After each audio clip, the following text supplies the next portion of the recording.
Good evening, and welcome back to Histohispa. Tonight, we journey north to the cold lands of Scandinavia, to the realm of the Vikings, warriors and explorers who emerged from the mists of the North Sea. For 3 centuries, from the late 8th century to the late 11th, the Vikings shaped the history of Europe and beyond. They were raiders, feared across Christendom for their sudden, violent attacks. But they were also traders, explorers, farmers, craftsmen, and poets. They discovered new lands, established kingdoms, and left a legacy that endures to this day. Close your eyes and let your mind drift back more than 1,000 years. To a time of longships and dragon prows, of warriors and skalds, of gods and giants. To the age of the Vikings. Take a deep breath, let the present world fade away, and join me as we explore the world of the Norsemen, the people of the North. To understand the Vikings, we must first understand the land they came from. Scandinavia. This is a harsh, beautiful realm, a land of contrasts. Towering mountains covered in snow, deep fjords carved by ancient glaciers, vast forests of pine and birch. In the summer, the sun barely sets, bathing the land in endless twilight. In the winter, darkness reigns for months, broken only by the dancing lights of the aurora borealis, the northern lights. The 3 main regions of Scandinavia are Norway, Sweden, and Denmark. Each has its own character, its own challenges. Norway is a land of mountains and fjords. The coastline is deeply indented, with narrow inlets of the sea reaching far inland, surrounded by steep cliffs. These fjords provided sheltered harbors for ships, but they also isolated communities. Travel by land was difficult, so Norwegians became expert sailors, traveling by sea along the coast. The mountains are rugged, with little arable land. Farming was possible only in narrow valleys and along the coast. The soil was thin, the growing season short, but the sea provided. Fish, especially cod and herring, were abundant. Seals, whales, and seabirds could be hunted. The Norwegians became fishermen and sailors, their lives tied to the rhythms of the sea. Sweden is different. It has mountains in the west, along the border with Norway, but much of the country consists of forests, lakes, and lowlands. The land is more hospitable, with better opportunities for farming. The Swedes grew barley, rye, and oats, raised cattle and pigs, and hunted in the vast forests. But Sweden also had iron ore, and the Swedes became skilled metalworkers. Iron tools, weapons, and trade goods were valuable commodities. Sweden's position also gave it access to trade routes. To the east, rivers led into the heart of what is now Russia, connecting the Baltic to the Black Sea and the Byzantine Empire. Swedish traders and warriors traveled these routes, establishing trading posts, collecting tribute, and founding what would become the medieval state of Kievan Rus. Denmark is the most fertile of the Scandinavian lands. It consists of the Jutland Peninsula and numerous islands. The land is flat, with good soil and a milder climate than Norway or Sweden. Danish farmers grew more grain, raised more livestock. Denmark's position, controlling the entrance to the Baltic Sea, gave it strategic importance. Danish kings could tax ships passing through the narrow straits, growing wealthy from trade. The people of Scandinavia in the early Viking Age, around 700 to 800 AD, lived in small communities. There were no large cities, no powerful centralized kingdoms. Instead, there were countless chieftains, each ruling over a small territory, a handful of farms and villages. These chieftains were not kings in the medieval European sense. They were more like wealthy landowners, who commanded the loyalty of their neighbors and dependents. A chieftain's power came from his wealth, his generosity, his prowess in battle, and his ability to attract followers. A successful chieftain held feasts, distributed gifts, led raids, and protected his people. In return, his followers, his warriors, swore loyalty, fought for him, and enhanced his reputation. This was a society based on personal bonds, on honor and reputation. A man's worth was measured by his deeds, his courage, his skill, and his word. Let us visit a Norwegian chieftain's hall on a winter evening, around the year 750. The hall is a long, wooden building, with a thatched roof. It is the largest structure in the settlement, capable of housing the chieftain, his family, his warriors, and his servants. Outside, the wind howls and snow swirls in the darkness. But inside, it is warm, lit by a central hearth. The fire crackles, casting flickering shadows on the walls. Smoke rises toward the roof, escaping through a hole. Though much of it lingers, making the air hazy. The chieftain, whose name is Bjorn, sits in the high seat, a place of honor at the center of the hall. He is a man in his 40s, broad-shouldered, with a thick beard braided and adorned with silver rings. He wears a woolen tunic, dyed deep blue, a mark of wealth, and a fur cloak. Around his neck hangs a heavy gold chain, a gift from a king, a symbol of his status. To his right sits his wife, Astrid, a woman of intelligence and strength. She manages the household, oversees the servants, and offers counsel to her husband. In Viking society, women had more rights and respect than in many contemporary cultures. They could own property, inherit land, divorce their husbands, and even, in rare cases, become warriors or traders. Astrid is no warrior, but she is formidable in her own way. She ensures the hall is well supplied, that the food is prepared, that hospitality is shown to guests. Hospitality is sacred to the Vikings. A traveler, even a stranger, must be welcomed, given food, drink, and shelter. To refuse hospitality is a grave dishonor. Along the walls of the hall, benches are arranged, and on these benches sit Bjorn's warriors, his housecarls. These are men who have sworn loyalty to Bjorn, who live in his hall, eat his food, and fight under his banner. There are perhaps 20 of them, young and old, all armed. Their weapons hang on the walls: swords, axes, spears, shields. Even at a feast, a Viking is never far from his weapons. Tonight, there is a feast. A successful raid on a neighboring chieftain has brought plunder, silver, cattle, and slaves. Bjorn is generous with his followers, distributing the spoils.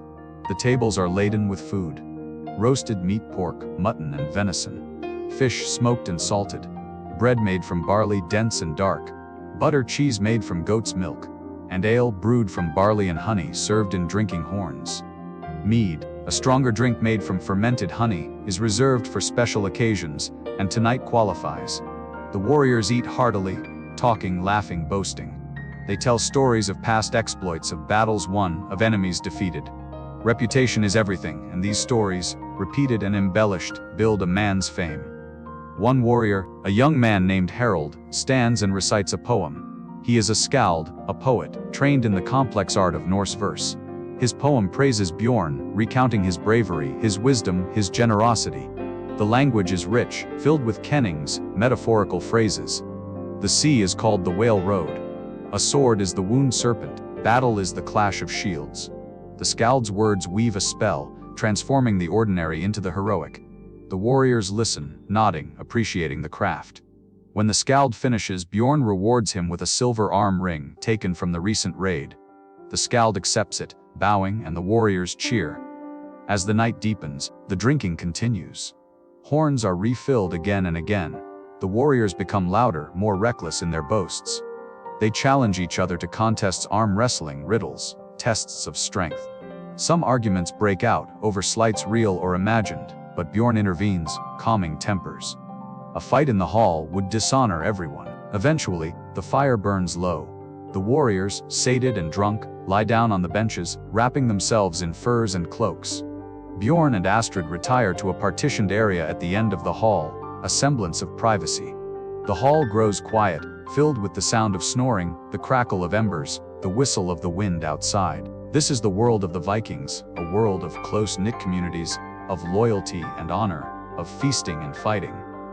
It is a hard world, but also a world rich in culture, in poetry, in a sense of belonging.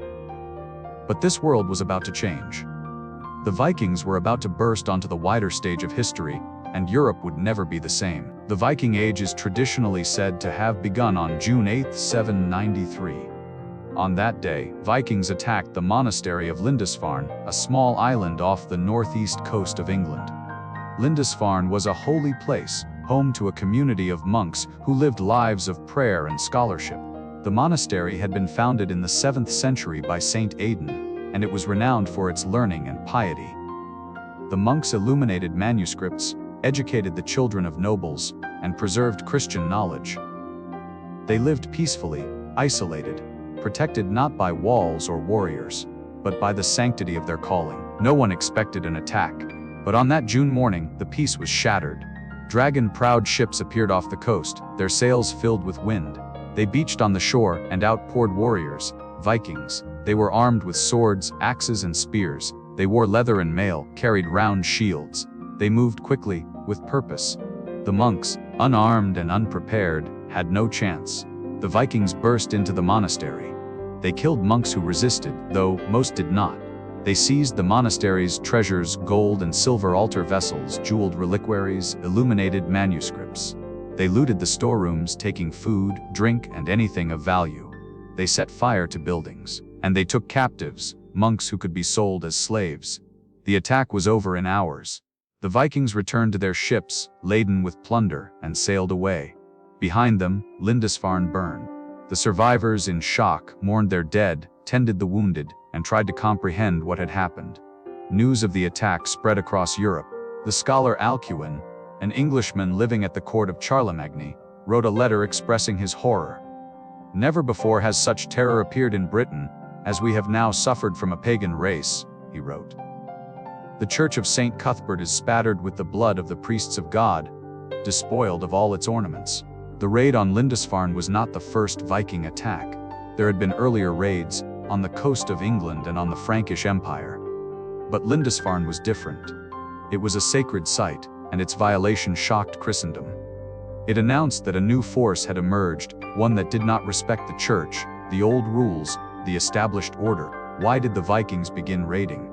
There is no single answer, but several factors likely contributed. Population pressure. Scandinavia's population was growing, but the amount of arable land was limited. Younger sons who would not inherit their father's land needed to find their own way in the world. Raiding offered a path to wealth, land, and status. Desire for wealth. Europe, particularly the monasteries and churches, was wealthy. Gold, silver, and precious objects were concentrated in these places, and they were often poorly defended. A successful raid could bring riches beyond a Viking's wildest dreams. Shipbuilding technology. The Vikings had developed remarkable ships, capable of crossing the open ocean, yet shallow enough to navigate rivers. These ships, the longships, were the key to Viking success. We will explore them in detail shortly. Political instability in Scandinavia. The rise of powerful kings in Norway, Sweden, and Denmark disrupted the old order.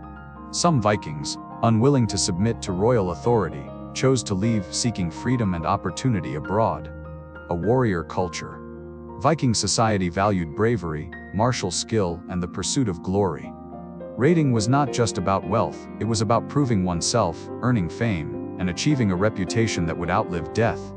Whatever the reasons, the raids continued.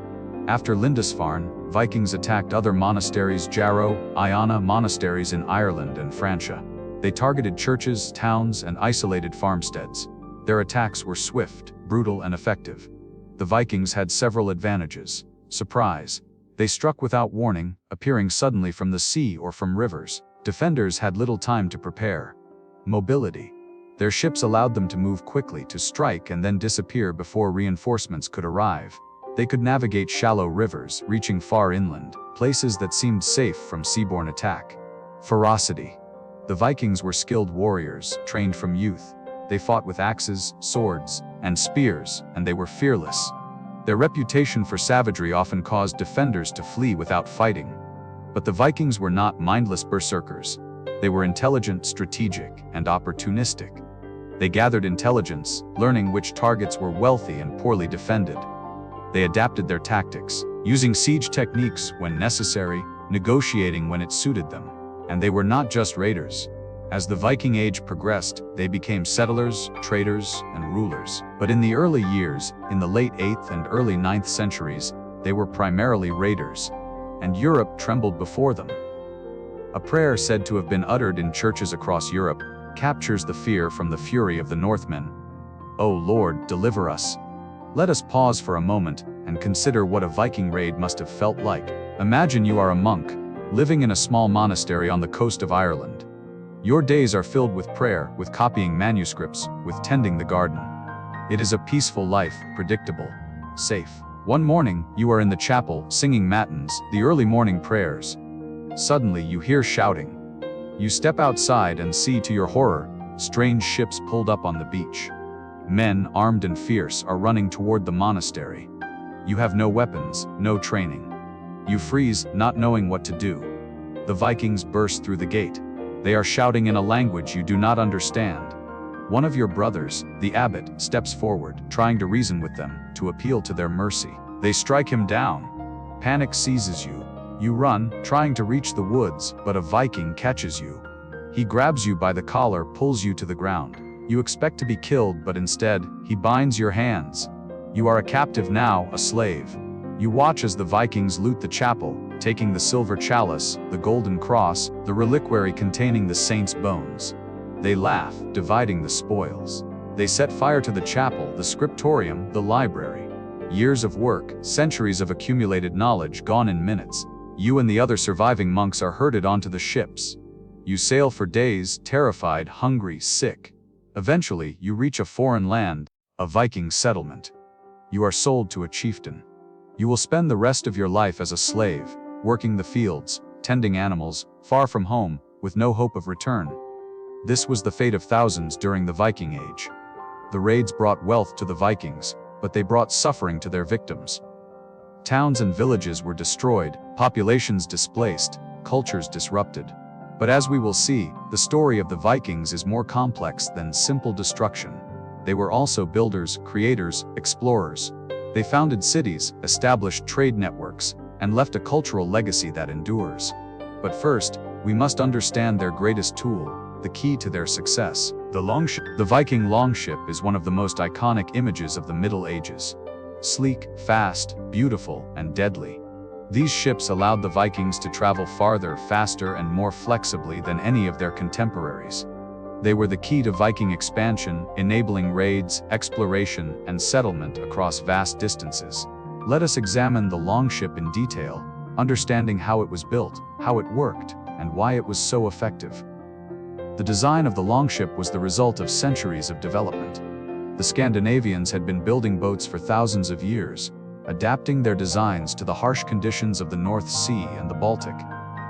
By the Viking Age, they had perfected a design that was both elegant and functional. A typical longship was between 60 and 100 feet long, and perhaps 15 to 20 feet wide. It was narrow, built for speed. The hull was constructed using the clinker method, where overlapping planks, called strakes, were fastened together with iron rivets. This created a flexible, lightweight hull that could ride the waves rather than fight against them. The planks were made from oak, a strong, durable wood. Each plank was carefully shaped, using axes and adzes to fit precisely. The Vikings did not have saws, so all the shaping was done by hand, a testament to their craftsmanship. The keel, the backbone of the ship, was a single piece of oak, often 30 or 40 feet long. It ran the length of the ship, providing structural integrity. The keel was also shallow, allowing the ship to navigate in shallow water. A longship drew only about 3 feet of water, meaning it could sail up rivers, land on beaches, and access places that larger ships could not. The hull was waterproofed using a mixture of tar and animal hair, applied between the planks. This made the ship watertight, or nearly so.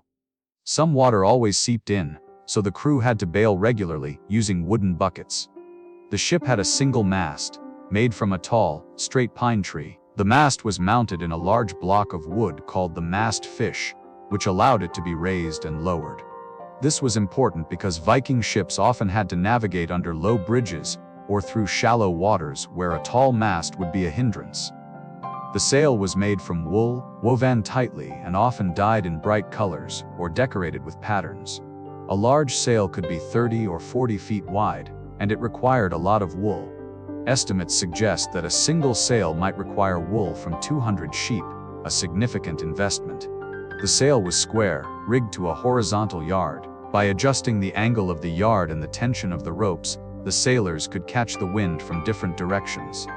Vikings were skilled sailors able to tack, to sail into the wind by zigzagging, though their square sails were not as efficient at this as later triangular sails.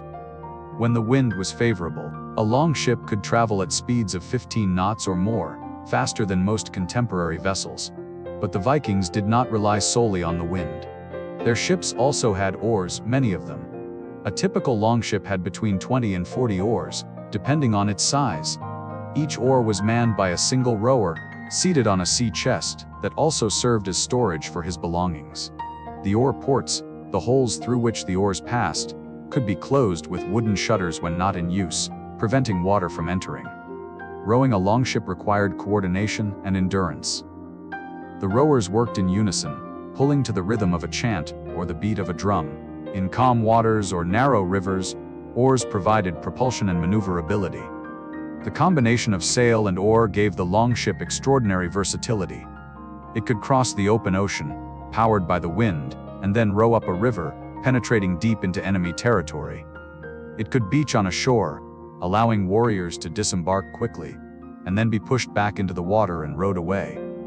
No other ship of the time could match this flexibility. The longship's prow, the front of the ship, often featured a carved dragon's head or a serpent. This was not just decoration, it was a symbol of power and intimidation. The dragon prow was believed to have protective and magical properties, warding off evil spirits. When approaching a friendly shore, the dragon head would be removed, so as not to frighten the land spirits. But when approaching an enemy, it remained a symbol of terror. The stern, the back of the ship, had a steering oar, a large paddle attached to the right side, the starboard side. Starboard comes from the Old Norse word styri, meaning steering, and board, meaning side. The helmsman controlled the ship using this oar, adjusting the angle to steer. It required skill and strength, especially in rough seas. The longship carried no cabin, no shelter.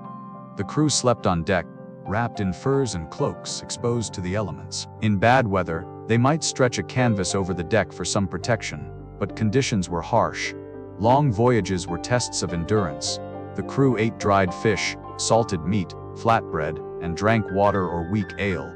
They cooked over small portable hearths, iron baskets filled with sand and charcoal, placed on the deck. Cooking on a wooden ship was dangerous, but carefully managed. Navigation was another challenge. The Vikings did not have compasses, maps, or sophisticated instruments. They navigated using the sun, the stars, and landmarks. During the day, they could estimate their latitude by observing the sun's height at noon. At night, they used the North Star. They also observed the behavior of birds, the color and temperature of the water, the presence of seaweed, and the types of fish. All these clues helped them find their way. There is also evidence that Vikings used a sun compass, a simple device that could determine direction even on cloudy days, by observing the polarization of light. And they had something called a sunstone, possibly a crystal like calcite, which can reveal the position of the sun even when it is obscured by clouds. This is still a subject of research, but it is plausible that the Vikings had such tools. The Vikings' knowledge of the sea was profound. They knew the currents, the prevailing winds, the location of islands and coastlines.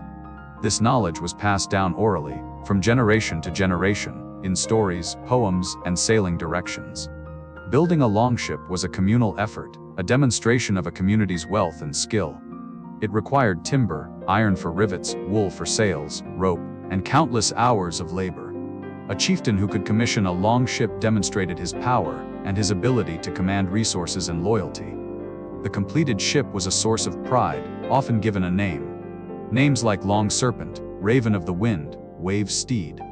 The ship was not just a tool, it was almost a living thing, a companion, an extension of the crew.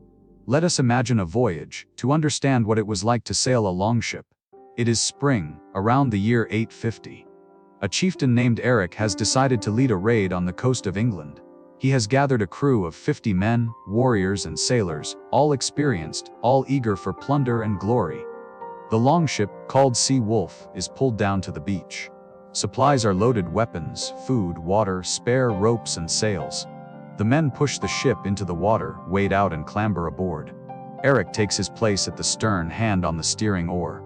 He gives the command and the crew raises the mast, securing it in place. The sail is unfurled, and the wind catches it. The ship surges forward, cutting through the waves. The coast of Norway recedes behind them. For the first few hours, the sailing is good. The wind is steady, the sea relatively calm. The men are in good spirits, talking, singing, sharpening their weapons. But as they move farther from shore out into the open North Sea, the conditions change. The wind picks up, the waves grow larger. The ship rides up one wave and crashes down the other side, spray drenching the crew. The men grip the sides of the ship, balancing against the motion. Some are seasick, vomiting over the side. But they endure, because this is what Vikings do. Night falls, and the darkness is complete. The stars appear, bright and cold. Eric steers by the North Star, keeping the ship on course. The men take turns rowing to give the helmsman a break to adjust the course. There is no sleep, not tonight. The sea is too rough, the vigilance required too constant. By dawn, the storm has passed. The sea calms and the exhausted crew can rest. They eat a cold meal, dried fish and hard bread, and drink water. Some sleep, curled up on the deck, while others keep watch. After 2 days, they sight land, the coast of England. Eric steers toward a river mouth, a known route inland. The sail is lowered and the men take to the oars. They row up the river, moving steadily, silently. The land on either side is green, peaceful. Smoke rises from distant farmsteads. The people here do not know what is coming. Eric and his men row for hours, until they reach their target, a small monastery, wealthy and undefended. They beach the ship hidden among trees and move toward the monastery on foot. The raid is swift, brutal, successful. They return to the ship, laden with treasure, and row back down the river. By the time the alarm is raised, they are already at sea, sailing for home. The voyage back is faster, the wind at their backs. 3 days later, they reach Norway. Eric and his crew are greeted as heroes. The plunder is divided, gifts are given, stories are told. And Sea Wolf, the longship, is pulled ashore to rest until the next voyage. This is the power of the longship. It made the Vikings the masters of the seas, feared across Europe, and it carried them to the ends of the known world. The Vikings were, above all, warriors. Their society celebrated martial prowess, and their culture was built around the ideals of courage, strength, and honor in battle. Let us explore what made the Vikings such formidable fighters. Viking warriors were not professional soldiers in the modern sense. Most were farmers, fishermen, or craftsmen who took up arms when the opportunity arose. A raid, a war, a defense of the homeland, these were the occasions when a man would leave his farm, take his weapons, and join a war band. But this does not mean they were unskilled. Training began in childhood. Boys practiced with wooden swords and shields, learning the basic movements, the footwork, the timing. They wrestled, ran, and trained with weapons from a young age. By the time a Viking reached adulthood, he was already a competent fighter. And many Vikings were more than competent. They were skilled, experienced, deadly. A man who survived multiple battles, who had traveled widely, who had proven himself again and again, commanded respect and fear. The primary weapons of the Viking warrior were the axe, the sword, and the spear. The axe was the most common weapon. Axes were tools as well as weapons, used for chopping wood, building, and daily tasks. But a battle axe was different. It had a broad, curved blade, designed to deliver devastating blows. A skilled axeman could split a shield, sever a limb, crush a helmet. The axe required strength, but also technique. A good fighter knew how to swing with maximum force, how to recover quickly, how to feint and strike from unexpected angles. The sword was the weapon of the elite. Swords were expensive, requiring significant skill to forge. A good sword was made from pattern-welded steel, where multiple layers of iron and steel were heated, hammered, and folded together. This created a blade that was both flexible and hard, capable of holding a sharp edge while also being resistant to breaking. The process was labor-intensive, and a fine sword could cost as much as a farm. Owning a sword was a mark of status. Viking swords were typically about 30 inches long, double-edged, with a straight blade. The hilt was often elaborately decorated with silver, gold, or intricate inlays. Swords were given names, treated as treasured possessions, passed down through generations. Names like leg biter, ice, skull splitter. These were not just weapons. They were heirlooms, symbols of lineage and honor. The spear was another common weapon. Spears were versatile, effective, and relatively cheap. A spear could be thrust in close combat or thrown at a distance. The spear shaft was usually made of ash, a strong, flexible wood. The spearhead was iron or steel, often with a leaf-shaped blade. Some spears had barbs, making them difficult to remove from a wound. A warrior might carry multiple spears, throwing one or two at the enemy before closing to hand combat. Defensive equipment was equally important. The shield was a Viking warrior's primary defense. Shields were round, typically about 3 feet in diameter, made from wood, usually linden or fir. The wood was covered with leather, and sometimes reinforced with iron around the rim. At the center was an iron boss, a dome-shaped piece that protected the hand. The warrior gripped a handle behind the boss. Shields were painted, often in bright colors, with designs, symbols, or patterns. In battle, shields could be locked together, forming a shield wall, a tactic we will discuss shortly. A shield could absorb blows, deflect weapons, and even be used offensively to bash an opponent. Armor was less common. Mail, a shirt made of interlocking iron rings, was the best armor, but it was expensive and heavy. Only wealthy warriors, chieftains, and professional fighters could afford mail. Most Vikings wore padded leather or thick woolen garments, which provided some protection. Helmets were also relatively rare. The iconic Viking helmet with horns is a myth, a romantic invention of later centuries. Real Viking helmets were simple, conical or rounded, made of iron, sometimes with a nose guard. They protected the head from sword blows and arrows, but they were not elaborate. Some warriors wore no helmet at all, relying on their skill and their shield to protect them. In battle, Vikings fought in formations, not as individuals. The shield wall was the most common tactic. Warriors stood shoulder to shoulder, shields overlapping, creating a wall of wood and iron. This formation provided protection and allowed the warriors to advance together, pushing against the enemy. From behind the shield wall, warriors could thrust with spears, strike with axes or swords, and remain relatively protected. Breaking the enemy's shield wall was the key to victory. If one side's shield wall collapsed, the formation dissolved into chaos, and the battle was often lost. Vikings used various tactics to break a shield wall. They might concentrate attacks on a single point, trying to create a gap. They might use projectiles, arrows, throwing spears, stones to disrupt the enemy formation. Or they might attempt a feigned retreat, luring the enemy into breaking formation to pursue, then turning and attacking. Berserkers were a special, fearsome type of warrior. Berserkers, from the Old Norse bear shirt, were said to fight in a trance-like fury. They wore bear or wolf skins, howled, bit their shields, and threw themselves into battle with reckless abandon. They were believed to be immune to pain, to possess superhuman strength. Whether this was due to drugs, psychological conditioning, or simply a ferocious fighting spirit is debated. But the effect was real. Berserkers terrified opponents, disrupted formations, and fought with such ferocity that they could turn the tide of battle. However, their lack of control made them dangerous even to their own side. After the battle, berserkers were often avoided, feared as much as respected. Naval combat was also important to the Vikings. When two longships met, the battle was often fought on the water. The ships would close, and warriors would throw spears, shoot arrows, trying to thin the enemy ranks. Then the ships would grapple, lashed together with ropes and hooks. Warriors would board the enemy ship, and hand-to-hand combat would ensue. Fighting on a ship was treacherous. The deck was narrow, slippery, constantly moving.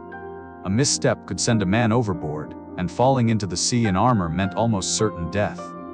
But Viking warriors were trained for this, and they fought with the same ferocity on water as on land. The psychological aspect of Viking warfare should not be underestimated. The Vikings cultivated a reputation for savagery, for fearlessness, for appearing suddenly and overwhelming their enemies. They used intimidation as a weapon. The sight of dragon-proud ships, the sound of warriors chanting and beating their weapons against their shields, the knowledge of what the Vikings did to those who resisted, all of this created fear. And fear could win battles before the first blow was struck. Defenders might flee, surrender, or pay tribute rather than face the Vikings in battle. But Vikings also understood diplomacy, negotiation, and when to avoid a fight. If an enemy was too strong, the Vikings would negotiate, accept a bribe, dingeld, payment in silver to go away. This was not cowardice, it was pragmatism. Why risk death when you can get paid to leave? The Vikings were not mindless brutes. They were intelligent, adaptable, and strategic. They fought when it served their purposes, and they avoided fights when it did not. Let us imagine a Viking battle, to bring all these elements together. It is the year 865. A Viking army, several thousand strong, has invaded England. They are camped outside a fortified town, and the local king has gathered his forces to defend it. The two armies meet on a field outside the town. The English army forms a shield wall, several ranks deep. The front rank consists of thegns, the king's warriors armed with swords, spears, and shields. Behind them are levies, ordinary men with axes, spears, and whatever armor they can muster. The Vikings also form a shield wall. Their chieftains and elite warriors are in the front. Behind them, the bulk of the army. For a moment, the two armies stand facing each other, perhaps 50 yards apart. The air is tense, filled with the sound of men breathing, of weapons clinking, of war cries. Then the Vikings begin to beat their weapons against their shields, creating a thunderous rhythm. They chant, shouting insults, praising their gods, calling on Odin and Thor. Some warriors, berserkers, howl like wolves, working themselves into a frenzy. The English respond with their own war cries invoking Christ and the saint. Arrows fly from both sides, arcing overhead, falling into the opposing formations. Men cry out as arrows find gaps in shields, puncture flesh. Then, the Vikings charge. They run forward, shields raised, weapons ready. The English brace, shields locked. The two shield walls collide with a crash. The impact is tremendous, men pushing, straining, stabbing with spears, swinging axes. The front ranks are a chaos of violence. A Viking thrusts his spear over his shield, and an English warrior falls. An Englishman swings his axe, catching a Viking in the shoulder, but the Viking's mail absorbs some of the blow. Shields splinter, men trip over bodies, the footing becomes slick with blood. For minutes, perhaps hours, the battle is a grinding stalemate. Neither side gives ground. But then, a gap opens in the English line. A Viking chieftain sees it and shouts to his men. They concentrate their attack, pushing into the gap. The English line begins to buckle, panic spreads. One man breaks, turns, runs. Then another. Suddenly, the English shield wall collapses. Men flee and the Vikings pursue, cutting them down. The battle is over. The Vikings have won. They loot the bodies, taking weapons, armor, silver. They burn the town, take captives, and they move on to the next target. This is Viking warfare, brutal, decisive, effective. We have explored the Viking homeland, the beginning of the Viking Age, the ships that carried them across the seas, and the warriors who struck fear into the hearts of Europe. But the story of the Vikings is far more than raids and battles. It is also a story of exploration, of settlement, of trade and culture. The Vikings traveled farther than almost anyone of their time. They discovered new lands, founded cities, and left their mark on the world. And they had a rich, complex culture, filled with gods and heroes, laws and poetry, craftsmanship and art. As we continue our journey, we will follow the Vikings across the ocean, to Iceland, Greenland, and even North America. We will explore their beliefs, their gods, their stories. We will see how they governed themselves, how they traded, how they lived. But for now, rest. Let the images settle: the longships cutting through the waves, the warriors in their shield wall, the dragon prows rising from the sea. Breathe deeply, and drift towards sleep. We will continue soon. The Vikings were not content to remain in Scandinavia. They were driven by a restless spirit, a desire to see what lay beyond the horizon. This drive led them to explore vast distances, to discover new lands, and to establish settlements in places no European had ever seen. Let us follow the Vikings on their journeys of exploration. We begin with the British Isles. The early raids, like the attack on Lindisfarne, were just the beginning. Vikings quickly realized that the British Isles offered rich opportunities for plunder and settlement. Ireland, with its many monasteries and its fragmented political landscape, was particularly vulnerable. Viking raiders established bases along the Irish coast, using them as launching points for further raids.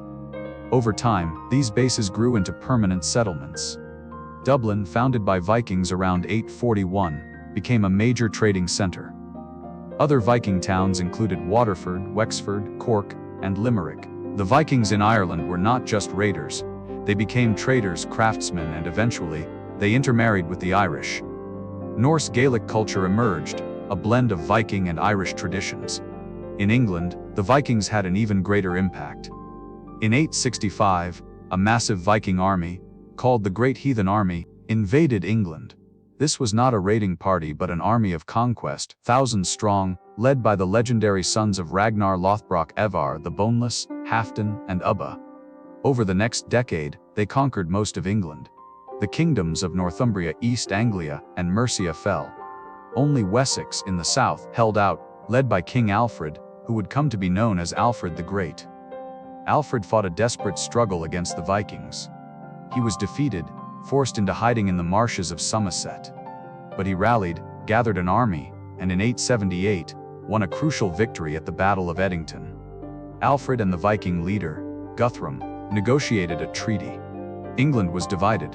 The Vikings controlled the north and east, an area that became known as the Danelaw, because it was governed by Danish law. Wessex and the west remained under Anglo-Saxon control. The Danelaw became heavily Scandinavian. Viking settlers took over farms, established towns, and brought their language and customs. Many English place names in this region are of Viking origin. Names ending in by meaning farm or town, Thorpe village, or Thwaite clearing are Viking. York, called Jorvik by the Vikings, became a major Viking city, a center of trade and craftsmanship. Over time, the Vikings in England converted to Christianity, intermarried, and became part of English society. But their influence remained. The English language absorbed hundreds of Norse words: sky, egg, knife, husband, window, and many more. Even some fundamental grammatical structures were influenced by Norse. But the Vikings did not stop at the British Isles. They ventured farther into the unknown. To the north and west across the wild North Atlantic, around 870, Vikings began to settle Iceland. Iceland is a large island, about 600 miles west of Norway, sitting just below the Arctic Circle. It is a land of stark beauty and harsh contrasts. Massive glaciers cover much of the interior. Active volcanoes spew lava and ash. Geothermal springs bubble and steam. In winter, the island is gripped by cold and darkness. In summer, the sun barely sets, and the land comes alive with wildflowers and greenery. Before the Vikings, Iceland was uninhabited, save for a few Irish monks who may have lived there briefly. The monks left when the pagan Norsemen arrived. The first permanent settler, according to tradition, was a Norwegian chieftain named Ingolfur Arnarsson. In 874, Ingolfur and his family sailed to Iceland, bringing livestock, tools, and supplies. When he approached the coast, he threw the wooden pillars of his high seat overboard, vowing to settle wherever the gods brought them to shore. The pillars washed ashore at a place with steaming geothermal vents. Ingolfur named it Reykjavik, Smoky Bay. Today, Reykjavik is Iceland's capital, but in Ingolfur's time, it was just a farmstead. News of Iceland spread, and more settlers followed. By 930, the island was fully settled, with perhaps 20 to 30,000 inhabitants. Who were these settlers? Many were Norwegians, fleeing the consolidation of power under King Harald Fairhair. Harald was uniting Norway under his rule, and some chieftains, unwilling to submit, chose exile. Iceland offered freedom, land, and a fresh start. Others came seeking opportunity. In Norway, land was scarce, divided among many heirs. In Iceland, land was abundant, free for the taking. A man could claim as much land as he could walk around in a day, carrying a torch. A woman could claim as much as she could walk around in a day, leading a heifer. The settlers established farms, built turf houses, and raised sheep, cattle, and horses. Farming in Iceland was challenging. The growing season was short, the soil thin. Trees were scarce, most of the island was treeless, covered in grass, moss, and volcanic rock. Timber for building had to be imported or scavenged from driftwood. But the Icelanders were resourceful. They built houses from turf and stone, using turf as insulation against the cold. Inside, a central fire provided heat, and the family gathered around it. The houses were dark, smoky, and cramped, but they were warm. Icelanders raised sheep for wool and meat. Wool was Iceland's primary export, traded for grain, timber, and iron. They also fished, hunting seals and whales, and collected birds' eggs from the cliffs. Life was hard, but the Icelanders valued their independence. In 930, the settlers gathered to establish a government. They created the Althing, an assembly where free men could meet to settle disputes, make laws, and discuss matters of common interest. The Althing met once a year, in midsummer, at a place called Thingvellir, Assembly Plains, a dramatic rift valley where the North American and Eurasian tectonic plates meet. The Althing is often considered the world's oldest parliament, a symbol of democratic governance. Though only free men could participate, and women, slaves, and the poor had no voice, it was still a remarkable institution for its time. Iceland had no king, no central authority.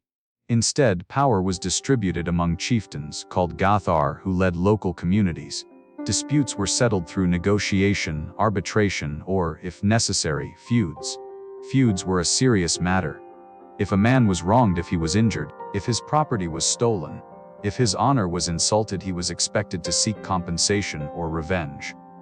This could lead to cycles of violence, as families retaliated against each other.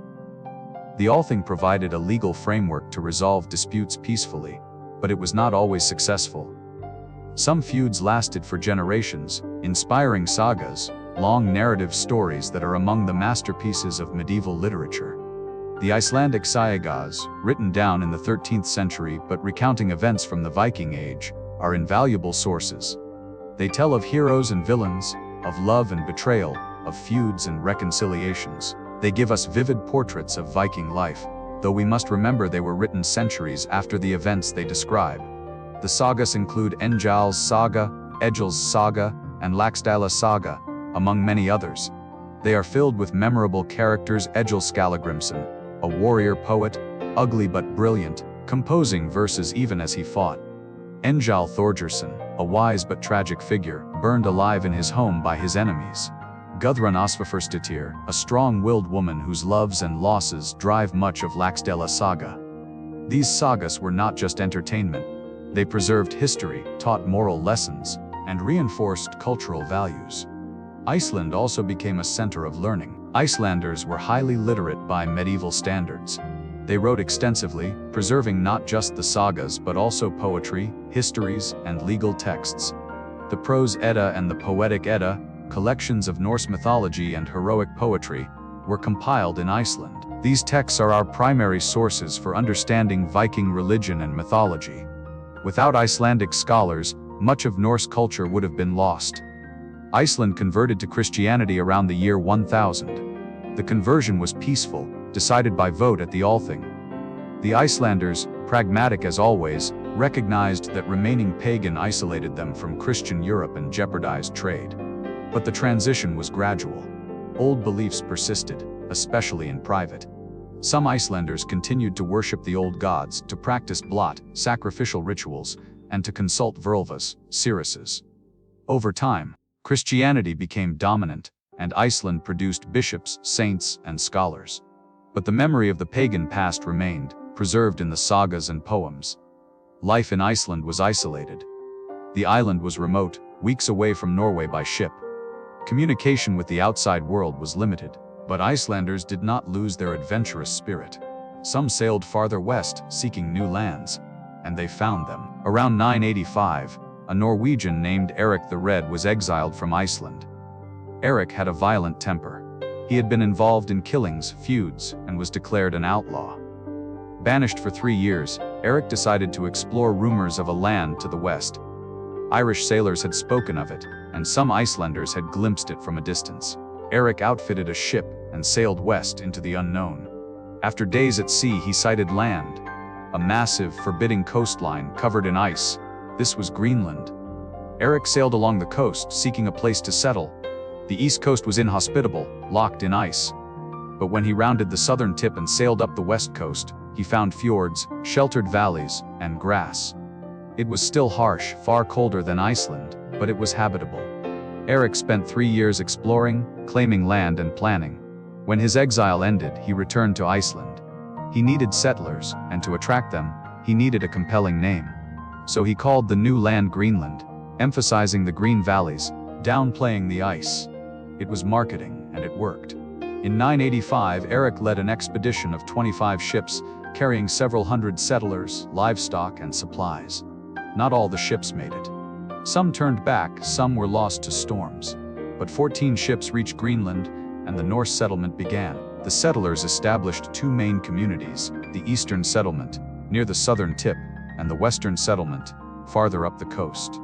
These names are confusing, because both are on the west coast, but they refer to their relative positions. Life in Greenland was even harder than in Iceland.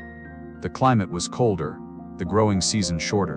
Grain could not be grown. The settlers relied on livestock, fishing, and hunting. They raised sheep, goats, and cattle, though the animals had to be kept indoors during the long, harsh winters.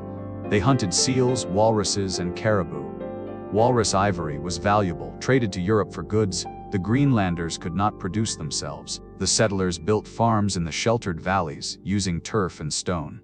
They built churches, eventually converting to Christianity, and established a bishopric. Greenland, remote as it was, remained connected to the broader Norse world. Ships sailed between Greenland, Iceland, and Norway, bringing news, goods, and new settlers. But the Greenlanders were always vulnerable. They depended on trade for essential goods: iron, timber, grain. If the trade routes were disrupted, they suffered. And the climate was changing. The medieval warm period, a time of relatively mild temperatures, had allowed the Norse to settle Greenland. But by the 14th century, the climate was cooling. The Little Ice Age was beginning. Sea ice expanded, making navigation more difficult.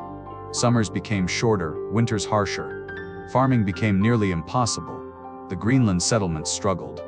By the early 15th century, the western settlement was abandoned. The settlers either died or migrated to the eastern settlement. The eastern settlement persisted longer, but it too eventually failed.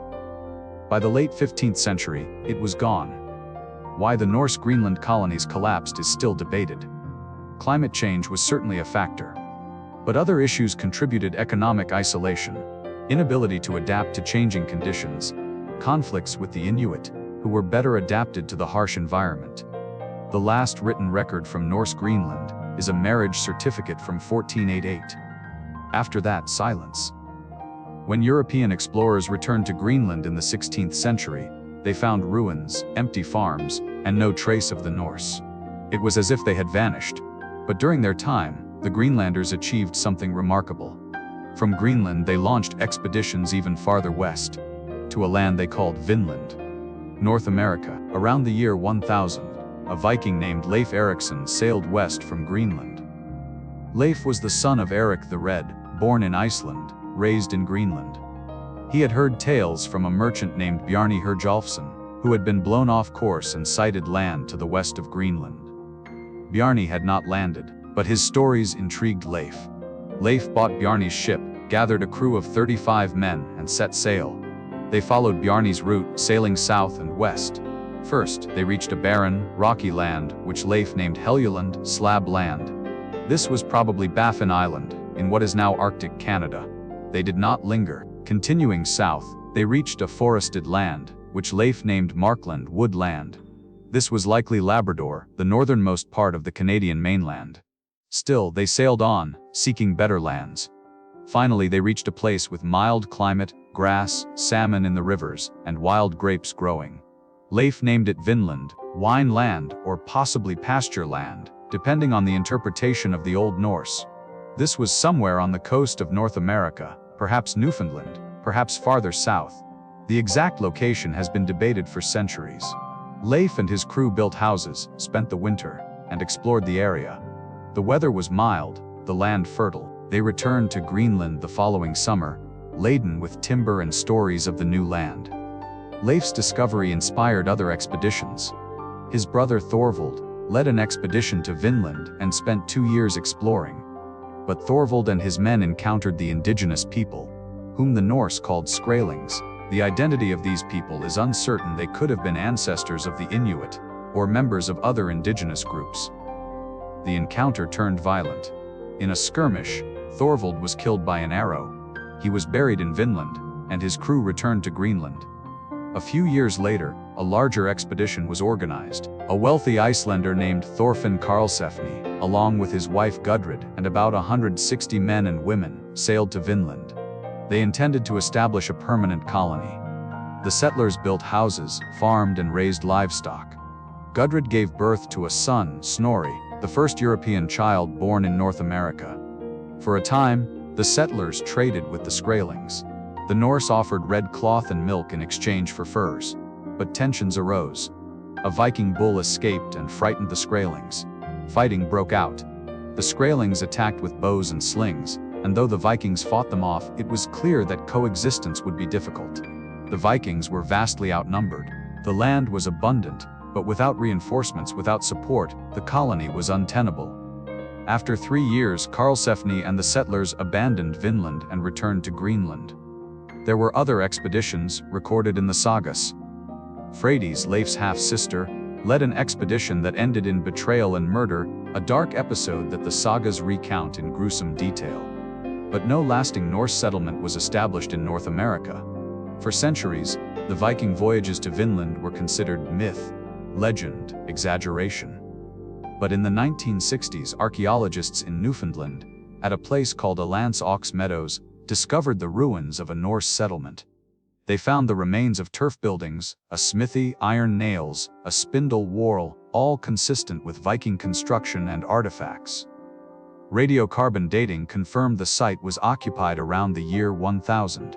This was Vinland, or at least one of the Norse sites in North America. The discovery proved that the sagas, fantastical as they sometimes seem, contained genuine history.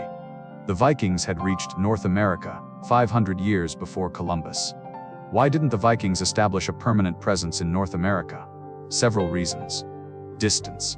Vinland was far from Greenland, and Greenland was far from Iceland, which was far from Norway. The supply lines were too long, too fragile. Hostility. The indigenous peoples, understandably, resisted the Viking presence.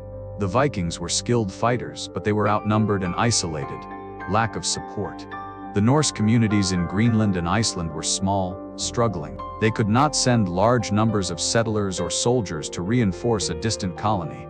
And lack of economic incentive. Vinland had timber, which was valuable, but it could be obtained elsewhere, closer to home. There was no gold, no silver, no spices, nothing that justified the immense effort and risk. So Vinland remained a distant memory, a land visited but not settled. But the fact that the Vikings reached it at all is astonishing. With their open boats, their simple navigation, their courage and determination, they crossed the North Atlantic, explored unknown coasts, and set foot on a continent that Europe would not discover again for half a millennium. While Norwegian Vikings were sailing west, Swedish Vikings were looking east. The lands to the east of Sweden, modern Finland, the Baltic states, and Russia were inhabited by Slavic, Finnic, and Baltic tribes.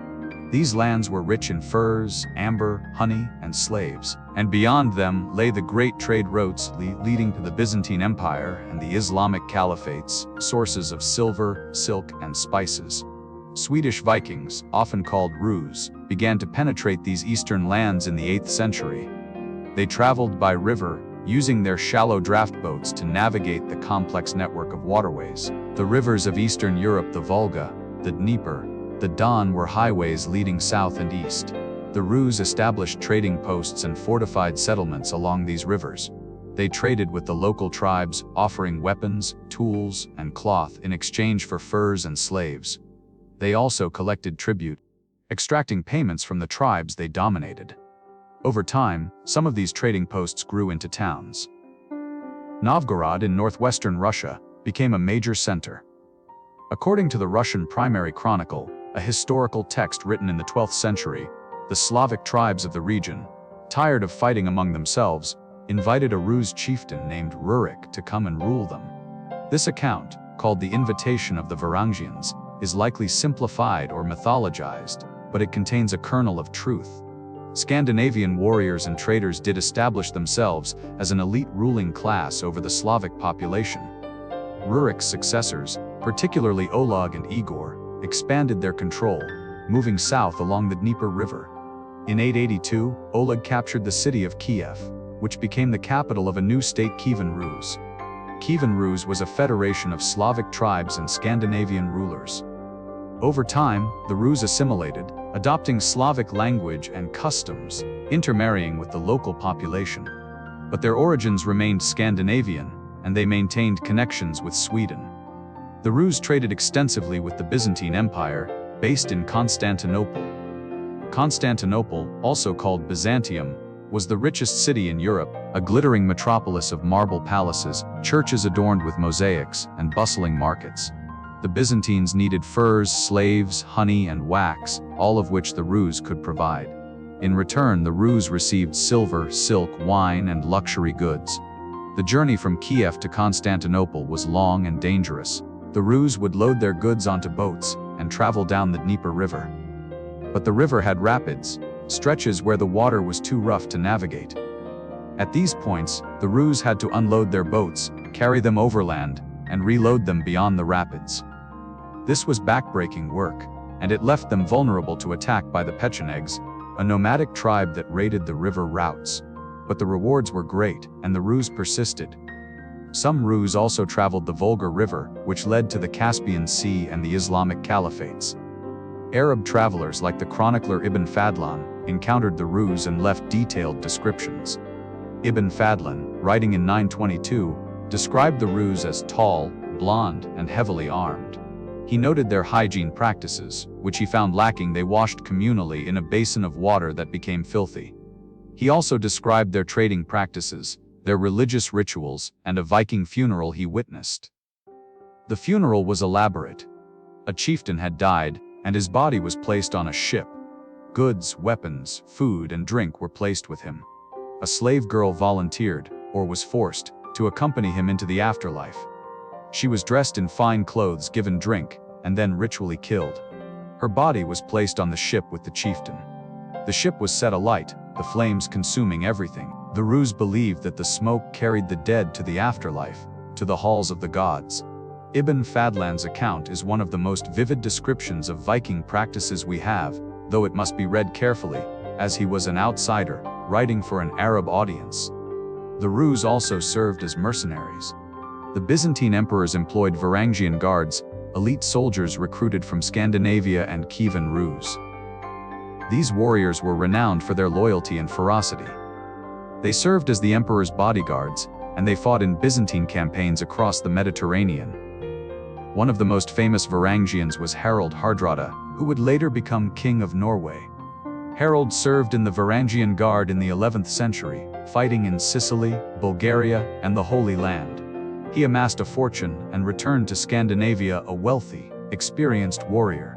His later attempt to conquer England, ending in his death at the Battle of Stamford Bridge in 1066, would mark the end of the Viking Age. Kievan Rus grew into a powerful state. In 988, Prince Vladimir of Kiev converted to Orthodox Christianity, forging a close alliance with Byzantium. The conversion brought literacy, art, and architecture to Rus. Byzantine priests and craftsmen came to Kiev, building churches, creating icons, and establishing schools. Over the centuries, Kievan Rus evolved into the foundation of modern Russia, Ukraine, and Belarus. The Scandinavian origins of the Rus were forgotten, but the legacy remained. Even the name Russia is derived from Rus, the Scandinavian traders and warriors who came from the north. The Vikings were not just raiders and warriors. They were also traders, and trade was central to their economy and their expansion. Scandinavian merchants traveled vast distances, establishing trade networks that connected the North Atlantic to the Middle East. Let us explore the Viking economy, the goods they traded, and the towns that served as commercial hubs. In Scandinavia itself, there were several important trading centers. Birka, on an island in Lake Mälaren in Sweden, was a major emporium in the Viking Age. Merchants from across the Baltic and beyond gathered here to trade. Excavations at Birka have revealed a cosmopolitan town, with goods from the Middle East, Central Asia, and Western Europe. Koppang, in southern Norway, was another trading hub.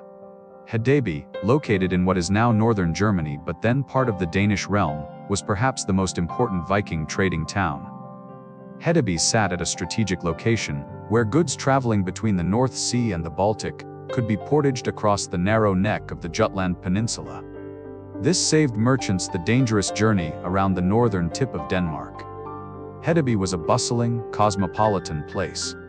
Archaeological evidence shows that people from Scandinavia, Germany, Slavic lands, and even farther afield lived and traded there. The town had workshops producing combs, jewelry, glass beads, and textiles. There were shipyards, warehouses, and markets. What did the Vikings trade? Their exports included furs, particularly from the cold northern forests. Beaver, marten, fox, and squirrel pelts were highly prized in Europe and the Middle East. Walrus ivory, obtained from Greenland and the Arctic, was used to make ornate carvings and was a luxury item. Amber, fossilized tree resin found along the Baltic coast, was valued for jewelry. Honey and wax, produced by beekeeping, were staples. Wax was essential for candles, particularly in churches. Fish, especially dried cod from Norway, was an important commodity. Dried fish could be stored for months and provided protein during the long winters. And slaves. This is a dark aspect of Viking trade. Vikings captured people during raids, men, women, and children, and sold them into slavery. The The slave trade was lucrative, and slaves were transported as far as the Islamic caliphates, where they were valued as laborers, soldiers, and concubines. What did the Vikings import? Silver, which was the primary medium of exchange. The Vikings did not mint coins in large quantities during most of the Viking Age. Instead, they used silver as bullion, weighing it out for transactions. Arabic silver dirhams, Byzantine coins, and Western European coins have all been found in Viking hoards, often cut into pieces. This is called hack silver. Silk, spices, wine, and other luxuries from the Mediterranean and the East. Weapons and armor, especially high-quality swords and mail, often imported from the Frankish kingdoms. Frankish swords were renowned for their quality. Grain, especially in Iceland and Greenland, where local production was insufficient. And timber, particularly in treeless Iceland. Trade was conducted in various ways. Some was direct barter, furs for silk, honey for wine. But increasingly, silver was used as a standard of value. Merchants carried scales to weigh silver, and standardized weights ensured fairness. Trade agreements and merchant guilds provided some security. But trade was risky. Ships could be lost to storms, pirates could attack, and goods could be seized by unscrupulous rulers. Despite the risks, the rewards were great, and Viking merchants were enterprising and resilient. Towns like Hedeby were protected by walls and had laws governing trade, which helped reduce conflicts. Viking merchants also traveled to established markets in other lands. They traded in London, Paris, and Rouen. They attended the great fairs of Champagne. They sailed to Constantinople and Baghdad. Wherever they went, they brought goods, ideas, and cultural influences. The Vikings also engaged in raiding and trading in the same regions, sometimes simultaneously. A Viking chieftain might raid a monastery, then sail to a nearby town and peacefully trade the plunder for goods. This dual-role trader and raider could be confusing and frustrating for their contemporaries. But for the Vikings, it was pragmatic. They did what worked, what was profitable, and what suited the circumstances. As the Viking Age progressed, the Vikings transitioned from raiders to settlers. In many of the lands they had once attacked, they established permanent communities, becoming farmers, townspeople, and eventually, integrated members of the societies they had invaded. Let us explore Viking settlements in various regions. In England, as we mentioned, the Danelaw became heavily Scandinavian. Viking settlers took over farms, established towns, and brought their families. They built homes, churches, and communities. Over generations, they intermarried with the Anglo-Saxons, and the two cultures blended. By the 11th century, it was difficult to distinguish between Danes and English in the Danelaw. They spoke a common language, a blend of Old Norse and Old English. They followed common laws, a mix of Anglo-Saxon and Scandinavian traditions, and they worshipped together as both groups had converted to Christianity. In Normandy, on the northern coast of France, a similar process occurred. In 911, a Viking chieftain named Rollo, or Rolf, negotiated a treaty with the Frankish king, Charles the Simple. Rollo agreed to stop raiding and to defend the region against other Vikings. In return, he was granted a large territory, which became known as Normandy, land of the Northmen. Rollo and his followers settled, converted to Christianity, and adopted Frankish customs. Within a few generations they spoke French, followed French laws, and considered themselves Normans rather than Vikings. But they retained some of their Viking martial spirit. In 1066, William the Conqueror, a descendant of Rollo, would invade England and become its king, a testament to the enduring legacy of the Vikings. In Ireland, Viking towns like Dublin thrived. The Vikings became traders, craftsmen, and eventually, they intermarried with the Irish. Norse Gaelic families emerged, wielding influence in Irish politics. Dublin became a major center of trade, connecting Ireland to Scandinavia, England, and beyond. In Scotland, particularly in the northern and western Isles Orkney, Shetland, the Hebrides Vikings established settlements that remained Scandinavian for centuries. The Orkneys, in particular, became a powerful Norse earldom. The Jarls or Earls of Orkney ruled with considerable autonomy, controlling the islands and portions of northern Scotland. They remained culturally Norse, maintaining ties to Norway, even as they interacted with Scottish and Irish neighbors. These islands were only incorporated into Scotland in the 15th century, and even today, the Scandinavian heritage is evident in place names, dialects, and culture. In the Rus lands, as we have seen, the Vikings became the ruling elite of a vast Slavic state. They founded cities, established trade routes, and eventually assimilated, creating the foundations of medieval Russia. Viking settlements were characterized by certain features. Longhouses, the typical Viking dwelling, were built wherever they settled. These were rectangular buildings, often over 100 feet long, with a wooden or turf roof. Inside, a central hearth provided heat and light. The family lived at one end, and animals were sometimes housed at the other, their body heat adding warmth in winter. Vikings also built defensive structures. In England, they constructed fortifications called boors or burrows, which protected settlements and served as administrative centers. They adapted local building techniques using stone, timber, and turf as available. Viking settlers brought their crafts and skills. They were skilled metalworkers, producing weapons, tools, jewelry, and ornaments. They were shipbuilders, weavers, leatherworkers, and woodcarvers. Their craftsmanship was highly valued, and Viking goods were traded widely. They also brought their laws and customs. Viking law, based on assemblies called things, was adapted to local conditions. In England, the Danelaw had its own legal code, a blend of Scandinavian and Anglo-Saxon law. Disputes were settled through negotiation, compensation, or, if necessary, duels or trials by ordeal. Viking settlers also integrated economically. They traded with their neighbors, participated in local markets, and contributed to the regional economy. Over time, the distinctiveness of Viking settlements faded. Language, religion, and culture merged with the local population. By the end of the Viking Age in the 11th century, the descendants of Viking settlers were often indistinguishable from the broader population. But the legacy remained. Place names, legal traditions, linguistic influences, and cultural practices all bear the mark of the Vikings. In England, Scandinavia, France, Ireland, Scotland, and Russia, the impact of Viking settlement is still evident today. We have followed the Vikings across the seas, from Scandinavia to Iceland, from Greenland to the shores of North America. We have traveled the rivers of Eastern Europe, witnessing the rise of Kievan Rus. We have seen the Vikings as traders and settlers, building new communities, blending with local populations, leaving a lasting legacy. But there is more to the Viking story. We have yet to explore their beliefs, their gods, their rich mythology. We have yet to understand their laws, their society, their daily lives. We have yet to witness the end of the Viking Age and the transformation of Scandinavia into Christian kingdoms. As we continue, we will delve into the world of Norse mythology, meet the gods and heroes who shaped Viking culture. We will explore Viking society, from kings to thralls, understanding the structure and values that defined their world. And we will see how the Viking Age came to an end, not with a sudden collapse, but with a gradual transformation. But for now, rest. Let the images settle: the longships crossing the Atlantic, the settlers building farms in Iceland, the traders navigating the rivers of Russia. Breathe deeply and drift toward sleep. We will continue soon. The Vikings saw the world differently than we do today. For them, the world was filled with gods and spirits, with magic and mystery. The natural and supernatural were intertwined, inseparable.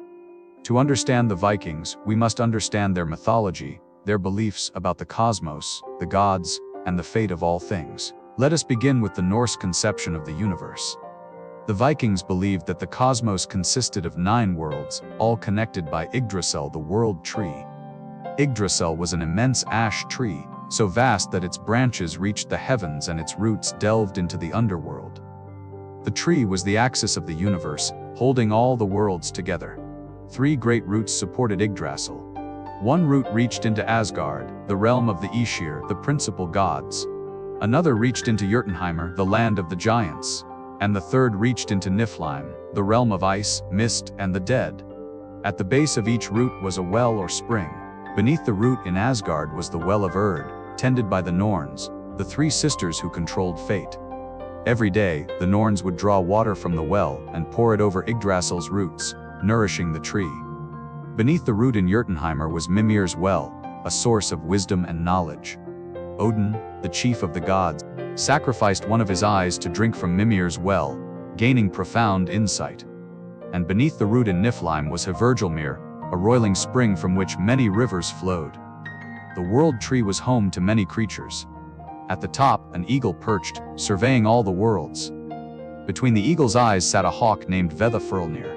A squirrel named Ratatoskr ran up and down the trunk, carrying messages, often insults, between the eagle and the dragon Nithurgr. Nithurgr gnawed at the roots of Yggdrasil in Niflheim, seeking to destroy the tree. 4 stags leapt among the branches, nibbling at the leaves. Despite the constant assaults, Yggdrasil endured, though it trembled and groaned. The 9 worlds themselves were diverse, each with its own character. Asgard was the home of the Aesir, the gods of war, death, and sovereignty. It was a realm of golden halls and mighty fortresses.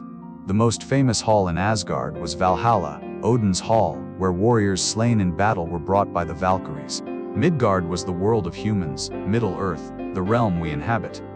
It was positioned at the center of the cosmos, surrounded by a great ocean. In the ocean dwelled Jörmungandr, the Midgard serpent, a monstrous snake so large it encircled the entire world, biting its own tail. Jotunheimr was the land of the giants, the Jotnar, ancient beings of immense power. The giants were often enemies of the gods, representing chaos and the untamed forces of nature. Yet the gods and giants also interacted, intermarried, and even cooperated at times.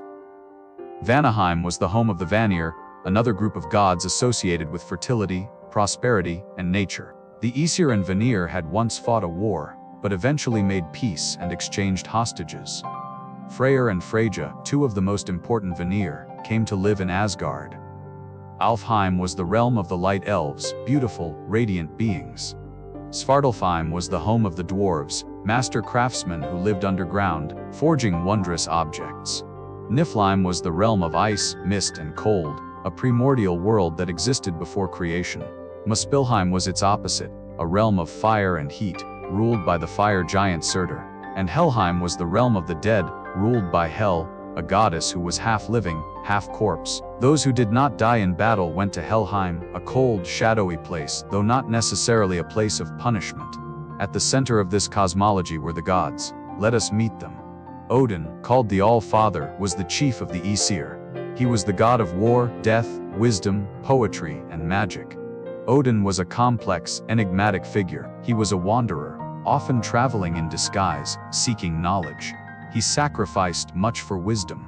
He hung himself from Yggdrasil for 9 days and nights, pierced by his own spear, to gain the knowledge of the runes, the magical symbols used for writing and divination. He gave up an eye to drink from Mimir's well.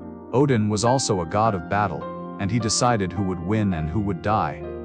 Warriors sought his favor, hoping to be chosen to die gloriously and join him in Valhalla. But Odin was capricious, sometimes favoring a warrior, sometimes abandoning him. He could not be fully trusted, for his own purposes were mysterious, often inscrutable. Odin had 2 ravens, Hugin and Munin, Thought and Memory, who flew across the world each day and returned to tell him what they had seen.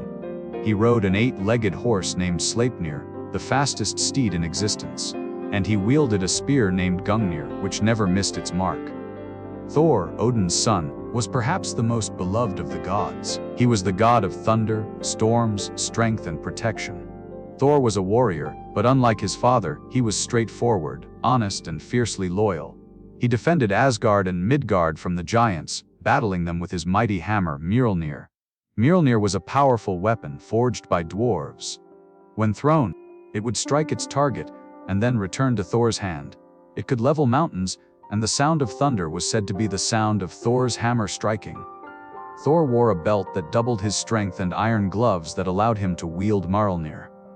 He rode a chariot pulled by 2 goats, Tangrisnir and Tangjoster. When he was hungry, he could slaughter and eat the goats, and the next day, they would be whole again, provided their bones were unbroken. Thor was immensely popular among the Vikings. He represented protection, order, and the triumph of strength over chaos. Farmers, sailors, and warriors all called upon Thor for aid. Freyja was the goddess of love, beauty, fertility, and war. She was one of the Vanir who came to live among the Aesir. Freyja was powerful and independent. She wore a necklace called Brisingamen, obtained from 4 dwarves in exchange for spending a night with each of them. She owned a cloak of falcon feathers that allowed her to fly, and she rode a chariot pulled by cats. Half of the warriors who died in battle went to Freyja's hall, Folkvanger, while the other half went to Odin's Valhalla. Freyja was also associated with Satyr, a form of magic involving prophecy and manipulation of fate. She taught this magic to Odin, though it was considered somewhat shameful for men to practice it. Freyr, Freyja's brother, was the god of fertility, prosperity, and good harvests. He was associated with the sun, rain, and the growing of crops. Freyr owned a magical ship, Skithblavnir, which could be folded up and carried in a pocket, yet when unfolded, it was large enough to carry all the gods. He also owned a boar with golden bristles, Gullinbursti, that could run faster than any horse. Freyr was said to have given up his sword, his greatest weapon, to win the love of a giantess named Njörður. This act of sacrifice would have dire consequences at Ragnarök, the end of the world. Loki was the trickster, a figure of chaos and cunning. Loki was not one of the Aesir by birth, but he was Odin's blood brother, and he lived among the gods. Loki was shape-shifter, able to take the form of animals or other people. He was clever, often helping the gods out of difficult situations, but he was also mischievous and malicious, causing trouble and strife. Loki fathered several monstrous children. With the giantess Angabotha, he had 3 offspring: Fenrir, a giant wolf; Jörmungandr, the Midgard serpent; and Hel, the ruler of the underworld. The gods, fearing these creatures, took action. They bound Fenrir with an unbreakable chain, though the wolf eventually would break free. They cast Jörmungandr into the ocean, where it grew to encircle the world. And they sent Hel to rule over the dead in Niflheim. Loki's most infamous deed was causing the death of Balder, the most beloved of the gods. Balder was Odin's son, beautiful, kind, and wise. He began having nightmares of his own death, and the gods were troubled. Frigg, Balder's mother, traveled the world, extracting oaths from all things plants, animals, stones, metals that they would not harm Balder. Only mistletoe, which seemed too young and insignificant, was overlooked. The gods, confident in Balder's invulnerability, made a game of throwing weapons at him, watching them bounce off harmlessly. But Loki, jealous and spiteful, discovered the secret of the mistletoe. He fashioned a dart from mistletoe and gave it to Herther, Balder's blind brother, guiding his hand. Herther threw the dart, and it pierced Balder, killing him. The gods were devastated. They tried to retrieve Balder from Hel, and Hel agreed to release him if all things in the world would weep for him. All did, except for one giantess, who was likely Loki in disguise. So Balder remained in Helheim. The gods, enraged, captured Loki and bound him beneath the earth. A serpent was placed above him, dripping venom onto his face. Loki's wife, Sigyn, stood by him, catching the venom in a bowl, but when she had to empty it, the venom would fall on Loki, and his writhing caused earthquakes. There, Loki would remain until Ragnarök, when he would break free and lead the forces of chaos against the gods. These are just a few of the many gods in Norse mythology. There were others: Tyr, the god of war and justice, who sacrificed his hand to bind Fenrir; Heimdallr, the watchman of the gods, who guarded the rainbow bridge Bifrost that connected Midgard to Asgard; Frigg, Odin's wife, goddess of marriage and motherhood; Idun, keeper of the golden apples that kept the gods young, and many more. The gods were not immortal in the way we might think. They aged, they could be injured, and they could die. They relied on Idun's apples to maintain their youth and vitality, and they knew that one day their world would end. Ragnarök, the twilight of the gods. The Vikings believed that the world was not eternal. One day, it would end in a cataclysmic event called Ragnarök. This was not just the end of the gods, but the end of the cosmos itself, a final battle between order and chaos. Let us explore this apocalyptic vision. The signs of Ragnarök were clear, and they were dire. First would come the Fimbulwinter, a great winter lasting 3 years with no summer in between. Snow would fall relentlessly, the sun would give no warmth, and the world would be gripped by cold and darkness. Humanity would suffer. Food would become scarce, and people would turn on each other. Greed, violence, and betrayal would become rampant. Families would break apart, and social bonds would dissolve.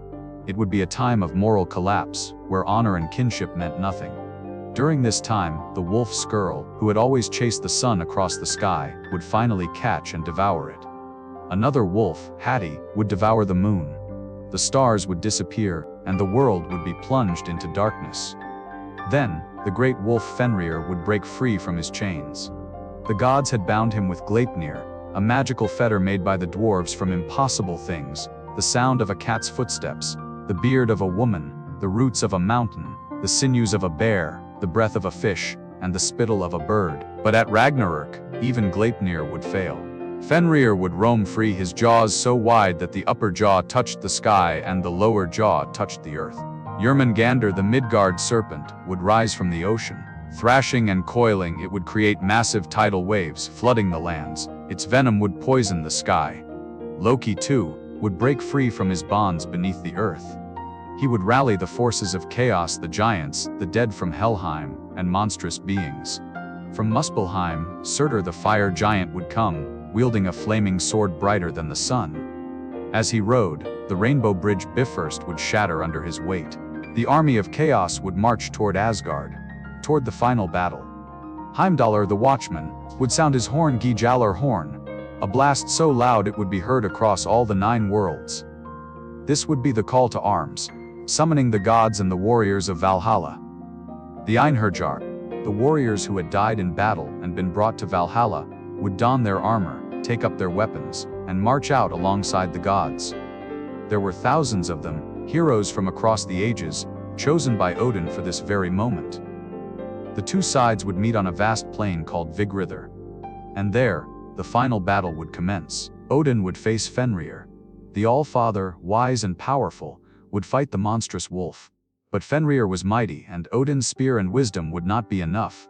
Fenrir would devour Odin, swallowing the chief of the gods whole.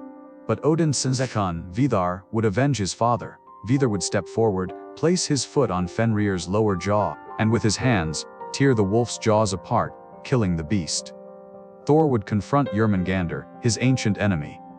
The two had clashed before in stories of Thor's adventures. Now, they would meet for the last time. Thor would strike Jörmungandr with Mjolnir, delivering a mortal blow. The serpent would writhe, spewing venom across the battlefield. Thor would step back, victorious. But he would be drenched in the serpent's poison. He would take 9 steps before collapsing, dead. Freyr would fight Surtur, the fire giant. But Freyr had given away his sword to win the love of Njörður, and now he faced Surtur armed only with a stag's antler.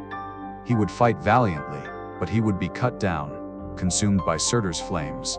Tur and Garmr, the monstrous hound that guarded Helheim, would kill each other. Heimdallr and Loki, ancient enemies, would face each other. They would fight fiercely, and both would fall, slaying one another. The gods and the Einherjar would fight bravely, but they would be overwhelmed. The forces of chaos were too many, too powerful. One by one the gods would fall, and then Surtur would set the world on fire. His flaming sword would ignite the earth, the forests, the mountains, the seas. Everything would burn. The world tree Yggdrasil would tremble and burn, its roots and branches consumed by flame. The 9 worlds would be destroyed. The earth would sink into the sea. The stars would fall from the sky. Smoke and steam would rise, and darkness would cover everything. All would be gone. But this was not the end. The Norse believed that after the destruction, the world would be reborn. From the ashes, a new earth would rise from the sea, green, fertile, unspoiled. The sun, before it was devoured, had given birth to a daughter, and now this new sun would shine. Some of the gods would survive. Thar and Vali, sons of Odin, would endure. Mothi and Magni, sons of Thor, would find Mjolnir among the ruins and carry on their father's legacy. Baldur and Herther would be released from Helheim, reconciled. These surviving gods would gather at Ithavollr, where Asgard once stood. They would sit and talk, remembering the old world, the old stories. And they would find the golden game pieces that the gods had once used, relics of a lost age. 2 humans, a man and a woman named Lif and Lifthrasir, life and eager for life, would survive. They had hidden in the forest of Hodmimus Holt, sheltered from the flames. They would emerge into the new world and repopulate it. Their descendants would spread across the earth, beginning anew. And in the new world, a great hall would stand, more beautiful than the sun, roofed with gold. There, the righteous would dwell in peace and happiness. But there was also a shore of corpses, where a dark hall stood, made of serpents' backs, dripping venom. There, the oath breakers and murderers would wade through rivers of poison. and Nithurgur, the dragon, would gnaw on the corpses of the dead. This cyclical vision, destruction and rebirth, reflects the Norse worldview. The world is not static. It is dynamic, ever-changing, moving through cycles of creation and destruction. Even the gods are not eternal. Fate, called Weod or Urlog, governs all. Even the gods are subject to it. This is why Odin sought wisdom so desperately, why he sacrificed so much. He knew what was coming, and he prepared as best he could. But he also knew that Ragnarok was inevitable. Fate could not be escaped, only faced with courage and honor. This belief shaped Viking culture profoundly. If even the gods were doomed, what hope did mortals have? The answer was not to despair, but to live bravely, to seek glory, to die well. A Viking's reputation, his fame, would outlive him. That was a kind of immortality, more lasting than life itself. Viking society was hierarchical, but it was also relatively fluid compared to the rigid feudalism of medieval Europe. A man's status was determined by birth, wealth, and accomplishments. Let us explore the different levels of Viking society, from the highest to the lowest. At the top were the kings. In the early Viking Age, there were many petty kings, each ruling over a small territory, a few districts or islands. But over time, powerful kings emerged, uniting larger regions. Harald Fairhair, who ruled Norway in the late 9th and early 10th centuries, is traditionally credited with uniting Norway into a single kingdom. His methods were brutal. He defeated rival chieftains, confiscated lands, and consolidated power. Many who opposed him fled, settling in Iceland, the Orkneys, and other distant lands. Kings were expected to be successful in war, to distribute wealth to their followers, and to maintain order. A weak king, unable to defend his realm or reward his warriors, would quickly lose support. Below the kings were the jarls or earls, powerful nobles who controlled large estates and commanded loyalty from lesser nobles and warriors. Jarls were often the king's right hand, leading armies, governing regions, and administering justice. They were wealthy, owning ships, lands, and vast quantities of silver. A jarl's hall was a center of power and culture, where warriors gathered, where feasts were held, and where political alliances were forged. Below the jarls were the carls, free farmers and landowners. Carls made up the bulk of Viking society. They owned their own farms, worked the land, and were independent. A carl could own slaves, hire laborers, and participate in local assemblies, the things where laws were made and disputes settled. Carls were also warriors when needed, joining raids or defending their communities. Some carls were wealthier than others. A successful farmer or merchant could accumulate significant wealth and influence, approaching the status of a jarl. At the bottom of free society were the freedmen, people who had been slaves but had been freed. Freedmen had some rights, but they were not fully equal to carls. They could not participate in the thing, and their social mobility was limited. And then there were the thralls, the slaves. Slavery was an integral part of Viking society, and it is one of the darker aspects of their culture. Thralls were property, owned by their masters, with almost no rights. People became thralls in several ways. Some were born into slavery, the children of thrall parents. Others were captured in raids, taken from monasteries, villages, or battlefields. Still others were enslaved for debt, crime, or as punishment. Thralls performed the hardest, most unpleasant labor. They worked the fields, tended animals, cleaned, cooked, and built. Female thralls were particularly vulnerable, often subjected to sexual exploitation. The life of a thrall was harsh, and they were entirely dependent on their master's mercy. Some masters were cruel, beating or killing their slaves with impunity. Others were more humane, treating their thralls decently, even freeing them eventually. But even a well-treated thrall had no freedom, no autonomy. Thralls could sometimes buy their freedom, if they managed to accumulate money through extra work or gifts. And some were freed by their masters, becoming freedmen. But freedom did not erase the stigma of having been a slave. Women in Viking society had a complex position. They were subordinate to men in many ways, but they also had significant rights and respect. A woman could own property, inherit land, and manage a household. If her husband died, she could become the head of the household, managing the farm or estate. Women could divorce their husbands, though it required returning the dowry and could be socially complicated. They could also demand compensation if they were wronged. Some women had unusual roles. Shield maidens, women who fought as warriors, appear in the sagas and some historical accounts. Whether they were common or exceptional is debated. Archaeological evidence suggests that some women were buried with weapons, indicating they may have had warrior status. Vrulvas, seeresses, were respected and feared. These women practiced satyr, a form of magic involving prophecy and communication with the spirit world. A vrulva would enter a trance, often sitting on a high platform, and answer questions about the future. Even powerful men, including kings, consulted vrulvas.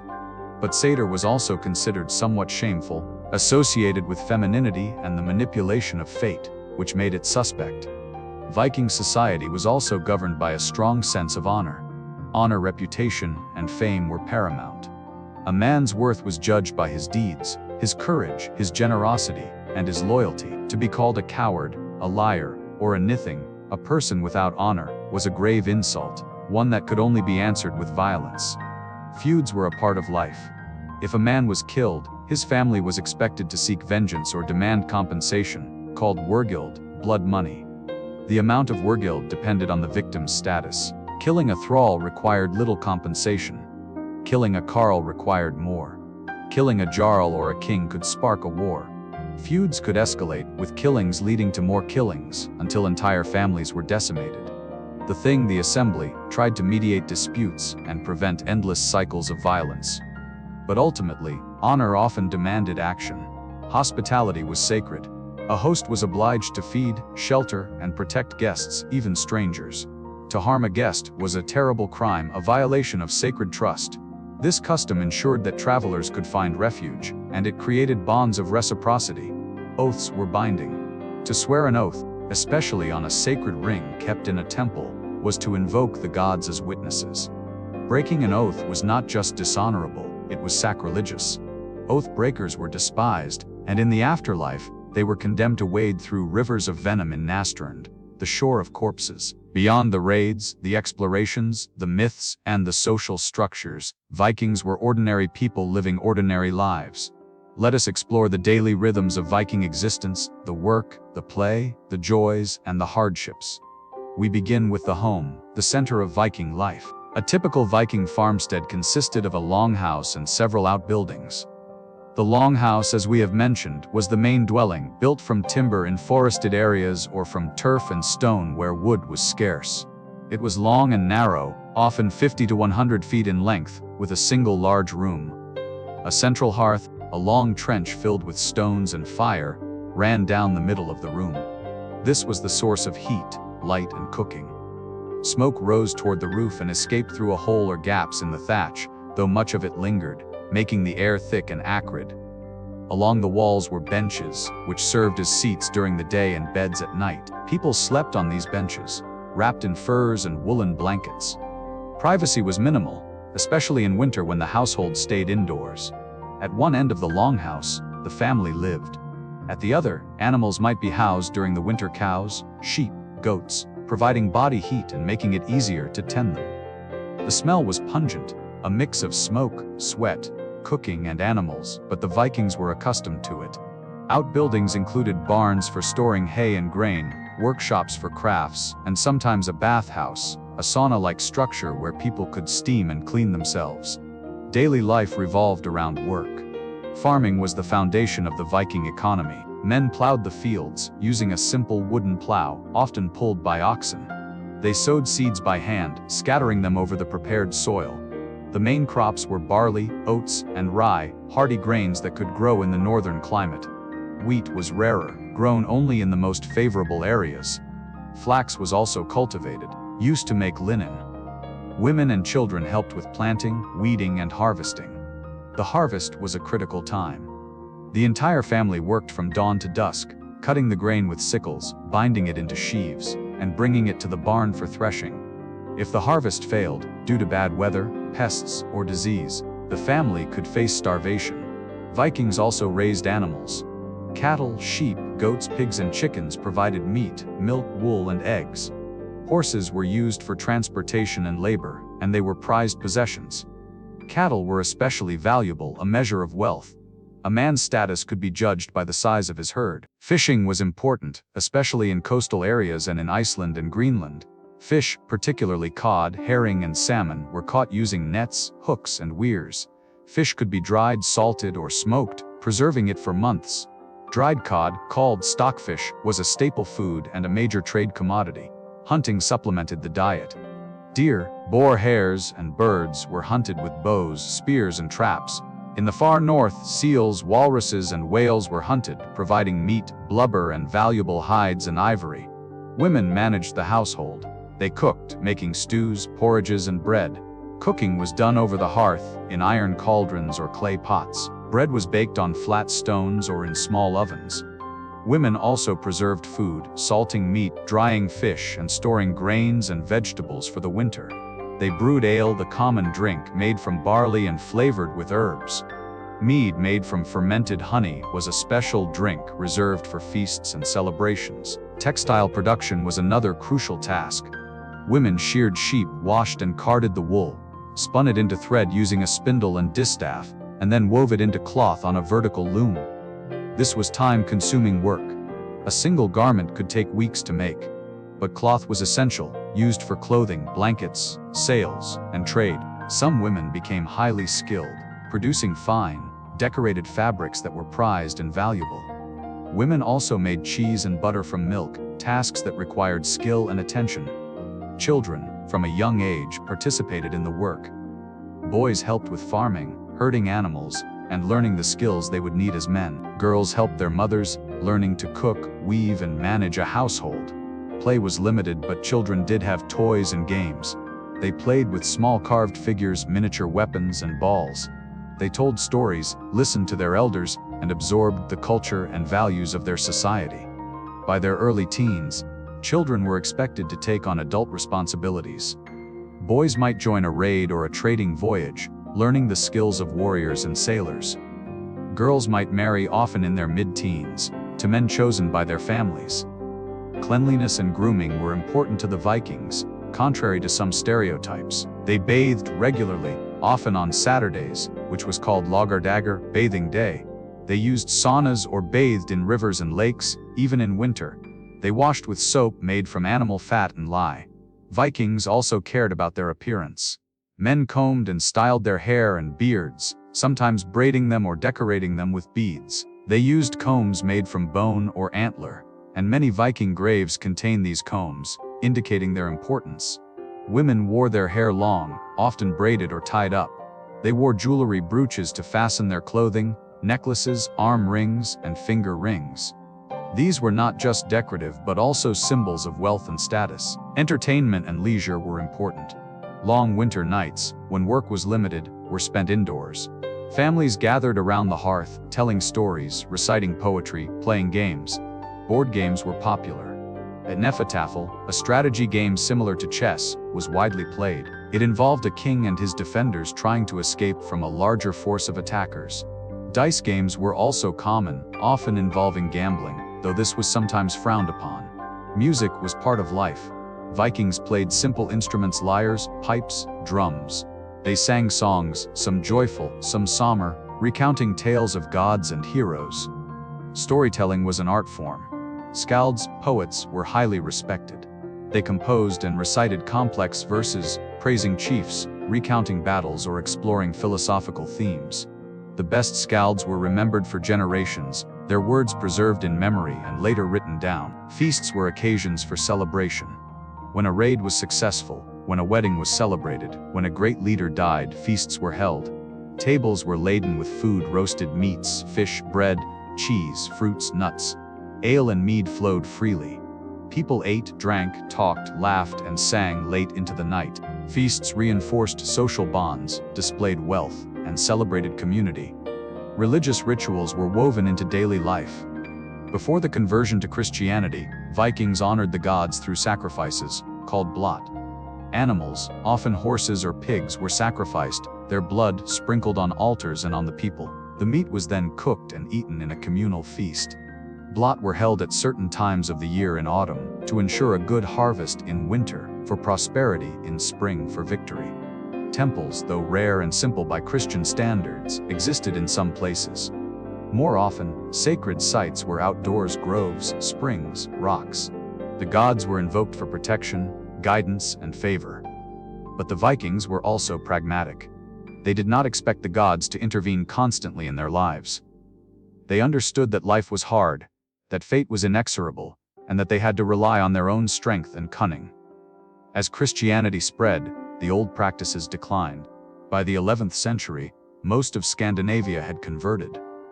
But the transition was gradual, and elements of the old beliefs persisted for centuries. Viking society, despite its reputation for violence, was governed by laws and institutions designed to maintain order and resolve disputes. The most important of these was the Thing, an assembly of free men. Let us explore how the Vikings governed themselves. The Thing was held at regular intervals, often annually or seasonally, at a designated location. This could be a field, a hillside, or a specially constructed meeting place. In Iceland, as we mentioned, the Althing met at Thingvellir. In Norway there were regional things and a national thing, the Gulating, in western Norway. Free men, the carls and jarls, could attend the Thing. Women, thralls, and freedmen could not participate, though they might observe. At the Thing, laws were recited and renewed. There were no written law codes in the early Viking age. Laws were memorized and passed down orally. A law speaker, a man with a prodigious memory, would recite the laws, ensuring everyone knew them. In Iceland, the law speaker had to recite 1/3 of the law each year, so the entire law code was recited every 3 years. Disputes were brought before the Thing. If a man had a grievance, a theft, an assault, a broken contract, a murder, he could present his case. Witnesses were called, evidence was presented, oaths were sworn. The assembly would listen and then make a judgment. Judgments were not always unanimous. Different factions might support different sides, and the Thing could become a place of political maneuvering. Powerful men could use their influence to sway decisions, but the Thing provided a framework for resolving conflicts without immediate recourse to violence. Punishments varied. For minor offenses, fines were imposed, paid in silver or goods. For serious crimes, a man could be declared an outlaw, ulf I acute vium. This was a severe punishment.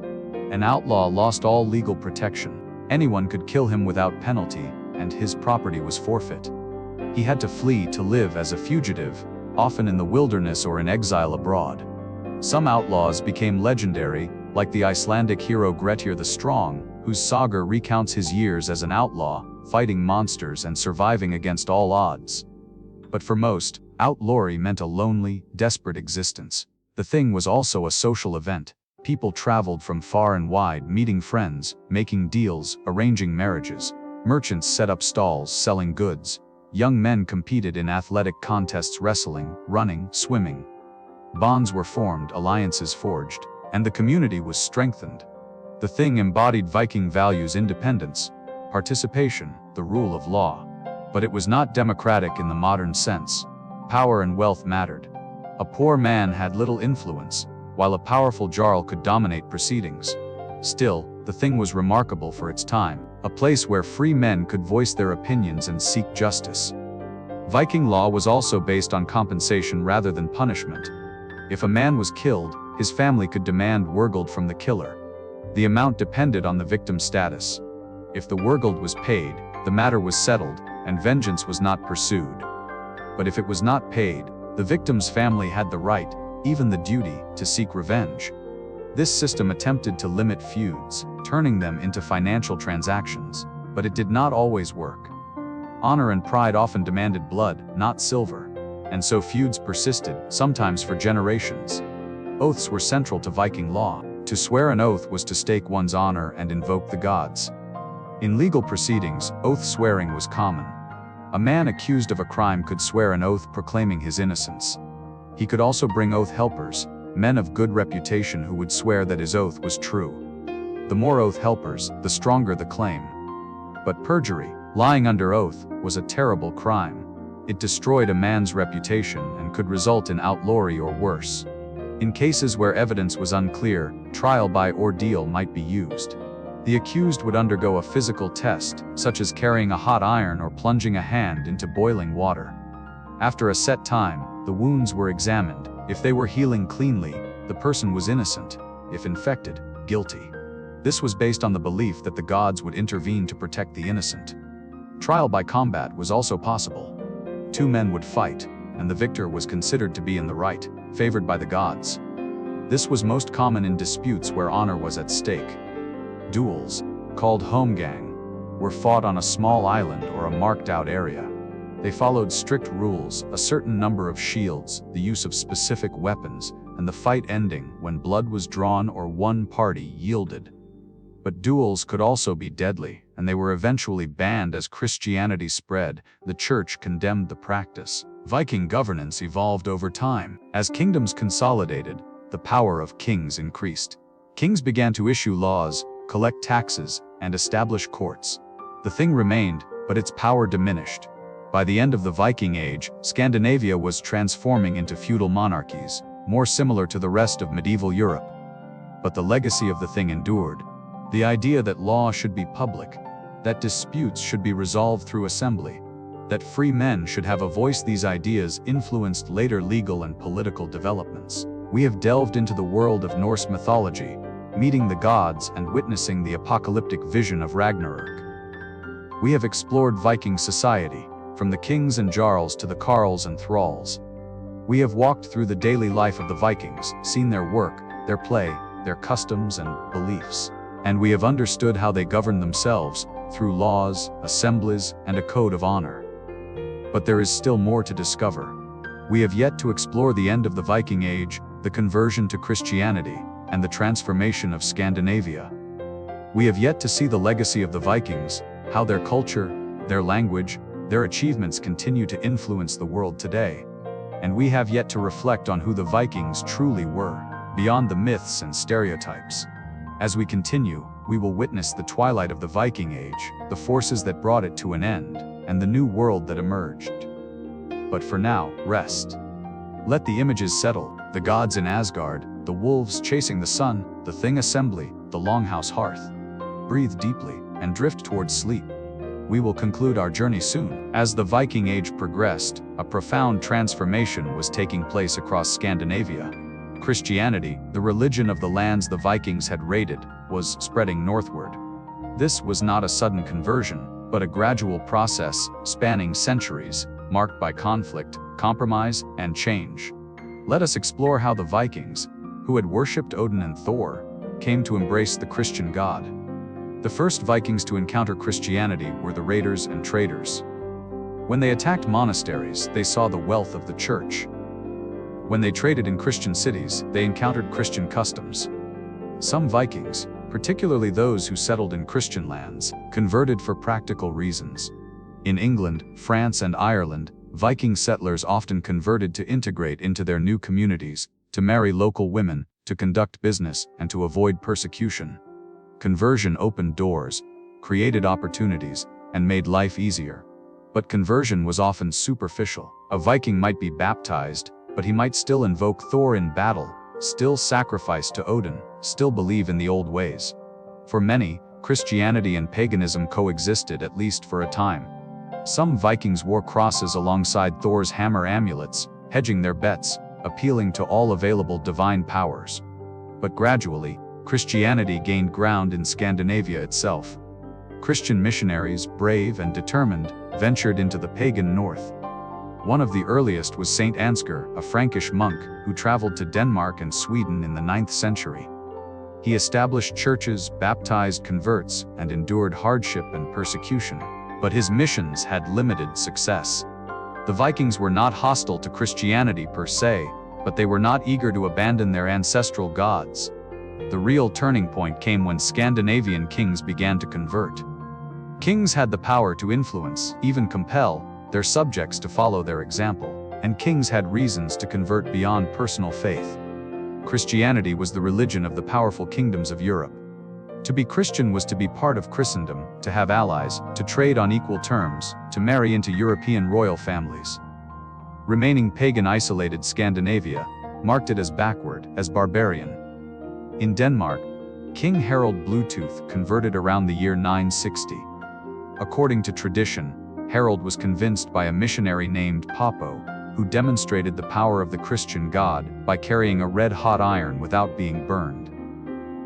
Harold was baptized, and he ordered the construction of churches across Denmark. He erected a great runestone at Jelling, declaring that he had made the Danes Christian. The stone, beautifully carved with images of Christ and interlacing designs, still stands today. But Harold's conversion was also political. He sought to unify Denmark, to centralize power, and the church, with its hierarchical structure, supported royal authority. Christianity provided a framework for governance, a literate clergy to keep records, and a moral authority that reinforced the king's rule. In Norway, the process was more violent. King Olaf Tryggvason, who ruled from 995 to 1000, was a zealous convert. He had spent time in England, where he was baptized, and he returned to Norway determined to spread the faith. Olaf used force. He destroyed pagan temples, smashed idols, and compelled chieftains to convert. Those who refused were killed, mutilated, or exiled. He traveled across Norway with his warriors, holding assemblies and demanding that people accept baptism. Many did, out of fear or pragmatism. But others resisted, and there were uprisings. Olaf's heavy-handed methods created resentment. In the year 1000, Olaf was killed in a naval battle against a coalition of his enemies. His death was seen by some as proof that the Christian God was weak, that the old gods were stronger, but Christianity did not disappear. Another Olaf, Olaf Haraldsson, later known as Saint Olaf, continued the work. Olaf Haraldsson ruled Norway from 1015 to 1028. He too used force to spread Christianity, but he also worked to establish churches, train priests, and create a Christian legal framework. He was killed in battle in 1030, fighting against rebellious chieftains and the Danish king. But after his death, miracles were reported at his grave. He was declared a saint, and his cult spread across Scandinavia. Saint Olaf became the patron saint of Norway, a symbol of the Christianization of the North. In Sweden, the conversion was slower, more gradual. King Olaf Skirtkonung was baptized around 1000, the first Christian king of Sweden. But paganism remained strong, especially in the interior, around the great temple at Uppsala. Uppsala was one of the most important pagan religious centers in Scandinavia. According to written accounts, sacrifices were held there every 9 years, with animals and even humans offered to the gods. A great tree stood near the temple, evergreen even in winter, and the bodies of the sacrificed hung from its branches. Whether these accounts are accurate or exaggerated by Christian writers is debated, but Uppsala represented the heart of Norse paganism, and it resisted Christianity longer than most places. By the late 11th century, however, even Uppsala had succumbed. The temple was destroyed, and a Christian church was built on its site. Iceland's conversion was unique, decided peacefully by vote. Around the year 1000, Iceland was deeply divided. Some Icelanders had converted to Christianity, influenced by Norwegian kings and missionaries.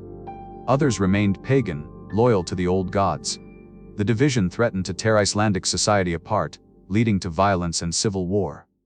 At the Althing in the year 1000, both sides presented their cases. The law speaker, a pagan named Thorgeir Eljusvitningagodi, was asked to mediate. Thorgeir retreated to his tent, covered himself with a cloak, and lay silent for a day and a night. He was thinking, weighing the arguments, considering the future of Iceland.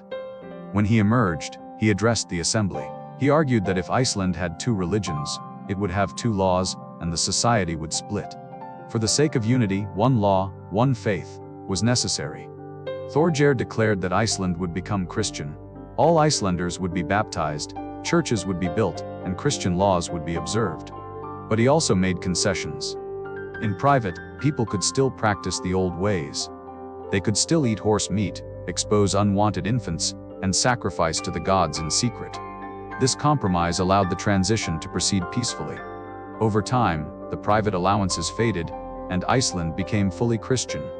But the conversion by vote, rather than by force, was remarkable. Why did the Vikings ultimately accept Christianity? There is no single answer. For some, it was genuine faith, a sincere belief in the Christian message of salvation. For others, it was practical, a way to gain advantages, avoid conflict, or align with powerful Christian rulers. For kings, it was a tool of state building, a way to centralize power, access literate clergy, and gain legitimacy in the eyes of Christian Europe. And for many it was gradual, a slow blending of old and new, until the old gods faded and the new god became paramount. Christianity changed Scandinavian society profoundly. Churches replaced temples, crosses replaced Thor's hammers, and the Bible replaced the sagas of the gods. The church brought literacy, art, and architecture. Monasteries and cathedrals were built, schools were established, and learning flourished. The church also brought new moral teachings. The warrior culture, which valued strength, courage, and vengeance, had to adapt to Christian values of mercy, forgiveness, and humility. This was not always easy. Some Vikings struggled with the tension between the old heroic ideals and the new Christian ethics. But over time, the two blended, creating a unique Scandinavian Christianity that retained some of the old spirit while embracing the new faith. The conversion also ended the Viking Age. As Scandinavia became Christian, it became part of Christendom. Vikings could no longer raid Christian lands without facing condemnation from their own kings and clergy. The church condemned raiding, piracy, and the slave trade, undermining the economic and cultural foundations of the Viking way of life. Moreover, the Scandinavian kingdoms were becoming more centralized, more bureaucratic. Kings wielded greater power, and the old independent chieftains were brought under royal control. The age of the free-roaming Viking warrior was ending, replaced by an age of kings, laws, and the church. The Viking Age did not end on a specific date. There was no final battle, no dramatic collapse. Instead, it faded gradually, as the forces that had driven Viking expansion weakened and the world changed. By the mid-11th century, the Viking Age was drawing to a close. Let us explore the events and factors that brought this era to an end. One key event is often cited as the symbolic end of the Viking Age, the Battle of Stamford Bridge, fought on September 25, 1066. This battle was the last great Viking invasion of England. Harald Hardrada, the King of Norway, was one of the last great Viking warriors. He had traveled widely, served in the Varangian Guard in Byzantium, and fought in battles across the Mediterranean and the Middle East. He was wealthy, experienced, and ambitious. In 1066, Harold saw an opportunity. The English king, Edward the Confessor, had died without a clear heir. Several claimants competed for the throne. Harold Godwinson, the most powerful English earl, who was crowned king, William, Duke of Normandy, who claimed Edward had promised him the throne, and Harald Hardrada, who also claimed a right based on earlier agreements. Harald Hardrada invaded England with a large army, perhaps 10,000 to 15,000 men, transported in a fleet of 300 ships. He sailed up the Humber River and marched on York. At the Battle of Fulford, his forces defeated the northern English earls, capturing York. But Harold Godwinson, the English king, responded swiftly. He marched north with his army, covering nearly 200 miles in just 4 days, a remarkable feat. Harald Hardrada was caught by surprise. His army was camped near Stamford Bridge, resting, many without their armor. The English attacked. The battle was fierce. According to legend, a single Viking warrior stood on the bridge, holding off the entire English army, killing dozens, before he was finally killed by a spear thrust from below, through the planks of the bridge. But the Vikings were outnumbered and unprepared. Harald Hardrada was killed by an arrow to the throat. His forces were routed. Of the 300 ships that had brought the Vikings to England, only 24 were needed to carry the survivors home. It was a crushing defeat, and it marked the end of Viking attempts to conquer England. But the story does not end there. Harold Godwinson, victorious at Stamford Bridge, had little time to celebrate. Just days later, news arrived that William of Normandy had landed in southern England with another invasion force. Harold marched south, covering another 200 miles, and met William at the Battle of Hastings on October 14, 1066. This time Harold was defeated. He was killed, struck in the eye by an arrow, according to tradition. William became King of England, known to history as William the Conqueror. Ironically, William was a descendant of Vikings. His ancestor, Rollo, had been a Viking chieftain who settled in Normandy. So in a sense, 1066 saw the last Viking invasion of England, but also the successful conquest of England by descendants of Vikings. The Norman conquest transformed England, bringing Norman French culture, language, and governance. But it also marked the end of the Viking Age, as the Normans were no longer Vikings, but Frenchmen, integrated into the feudal world of medieval Europe.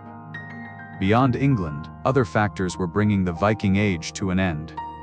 The Scandinavian kingdoms were consolidating. Norway, Denmark, and Sweden were becoming centralized monarchies, with kings who commanded standing armies, collected taxes, and enforced laws. The age of the independent chieftain, who could gather a warband and set off on a raid, was ending. Kings controlled military power, and they used it to build states, not to raid. Trade was also changing. The great trade routes that had made Viking merchants wealthy were shifting. The Varangian route to Byzantium declined as the Byzantine Empire weakened. The Islamic caliphates, another major trading partner, were fragmenting.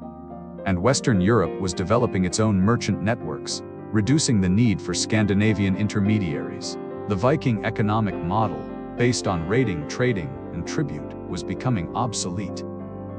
The Church, as we have seen, condemned raiding and the slave trade. Christian Scandinavian kings could not raid Christian lands without risking excommunication and the wrath of the Pope. This removed one of the primary motivations for Viking activity. Moreover, the targets of Viking raids had adapted. In the early Viking Age, monasteries and towns were poorly defended, easy targets. But by the 11th century, defenses had improved. Fortifications were stronger, armies were better organized, and early warning systems were in place. Raiding was more difficult, more dangerous, and less profitable. The expansion of the Vikings had also reached its limits. To the west, they had reached North America, but could not sustain a presence there. To the east, they had penetrated deep into Russia, but were becoming assimilated into Slavic society. To the south, Christian kingdoms blocked further expansion. There were no new frontiers, no new lands to conquer or settle. And within Scandinavia, society was changing. The old warrior ethos was giving way to new values. Literacy, law, and Christian piety were becoming more important than martial prowess. Young men were more likely to become priests, merchants, or farmers than warriors. The sagas, written in the 13th century, already looked back on the Viking Age with nostalgia, as a lost heroic age. By the 12th century, the Viking Age was over. Scandinavia had become part of medieval Christendom, indistinguishable in many ways from the rest of Europe. The longships that had terrorized the coasts were no more. The warriors who had sought glory and plunder were replaced by knights and soldiers serving kings. The gods of Asgard were forgotten, replaced by the Christian Trinity. But the legacy of the Vikings endured. The Vikings left a profound and lasting legacy, far beyond the few centuries of the Viking Age. Their influence can be seen in language, culture, genetics, place names, institutions, and the very identity of many modern nations. Let us explore this remarkable legacy. We begin with language. The Vikings spoke Old Norse, a North Germanic language. As they settled in various regions, Old Norse blended with local languages, leaving a lasting imprint. In England, the Danelaw became a melting pot of Old Norse and Old English. Hundreds of English words have Norse origins: sky, egg, knife, window, husband, ugly, wrong, anger, die, take, get, give, and many more. Even basic pronouns like they, them, and their come from Old Norse, replacing the Old English equivalents. Grammatical structures were also influenced, simplifying some of English's more complex inflections. In Scotland, particularly in the Northern Isles, a Norse language called Norn was spoken until the 18th century. Though Norn is now extinct, it left traces in Scottish dialects. In Normandy, Old Norse influenced the development of Norman French, which in turn influenced English after the Norman conquest. So the English language is, in many ways, a product of Viking influence. Place names also bear witness to the Viking presence. In England, towns and villages with names ending in by farm or town, Thorpe Village, Thwaite Clearing, or Toft Homestead are of Viking origin. York was Jorvik, Derby was Jura by, Grimsby was Grimmer's Farm. Thousands of place names across northern and eastern England are Scandinavian. In Scotland, the Orkney and Shetland Islands are filled with Norse place names. In Ireland, Dublin, Dublin, Blackpool, Waterford, Vethafarther, Wexford, and Limerick all have Norse origins. In Normandy, many towns have Norse names, though they have been Gallicized over the centuries. And of course, in Iceland, Greenland, and the Faroe Islands, Norse place names dominate, as these lands were settled by Vikings and remain culturally Scandinavian. Genetics also tell the story of Viking expansion. DNA studies have revealed Scandinavian ancestry in populations across Europe and beyond. In Iceland, the population is largely of Norse and Celtic origin, a mix of Norwegian settlers and Irish slaves or wives. In the Orkney and Shetland Islands, genetic markers show strong Scandinavian heritage. In England, especially in the former Danelaw, Scandinavian genetic markers are common. In Normandy, Ireland, and even Russia, traces of Viking ancestry can be found. The Vikings did not just raid, they settled, married, and had children, leaving their genetic legacy across a vast area. Political and legal institutions also bear the Viking imprint. The Thing, the assembly of free men, influenced the development of parliamentary systems. The Icelandic Althing, founded in 930, is often called the oldest parliament in the world, though its early form was quite different from modern parliaments. The concept of law being public, debated, and decided by an assembly of citizens, rather than imposed by a ruler, is a democratic idea that can be traced, in part, to Viking traditions. In England, the Danelaw had its own legal code, and some of its principles influenced English common law. The idea of trial by jury, for example, may have roots in the Scandinavian practice of having a group of men assess evidence and make a judgment. Culture and literature also owe much to the Vikings. The Icelandic sagas are literary masterpieces, combining history, legend, and moral philosophy. They have been translated into many languages and continue to be read and studied today. The sagas influenced later literature, from J.R.R. Tolkien, who drew heavily on Norse mythology in creating Middle-earth, to modern fantasy authors. The image of the Vikings warriors, explorers, adventurers has captured the imagination of countless writers, artists, and filmmakers. Norse mythology, with its gods and heroes, its apocalyptic vision of Ragnarök, has been a rich source of inspiration. Wagner's operas drew on Norse legends. Marvel Comics turned Thor into a superhero. Video games, television series, and movies regularly feature Viking themes. The Vikings have become cultural icons, symbols of strength, independence, and adventure. But the popular image is often simplified or distorted. The horned helmet, for example, is a myth, a 19th century invention. Real Vikings did not wear horns on their helmets. Such headgear would be impractical in battle. The Vikings are sometimes portrayed as mindless savages, but as we have seen, they were intelligent, cultured, skilled in crafts, trade, and governance.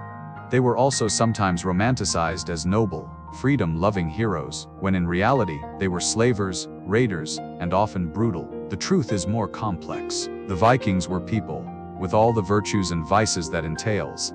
They were brave and cowardly, generous and greedy, creative and destructive. They were shaped by their time, their environment, and their culture. Archaeologically, the Vikings left behind a rich material legacy. Thousands of artifacts have been discovered: ships, weapons, jewelry, tools, rune stones. Ship burials where a Viking was laid to rest in a ship along with grave goods have provided invaluable insights.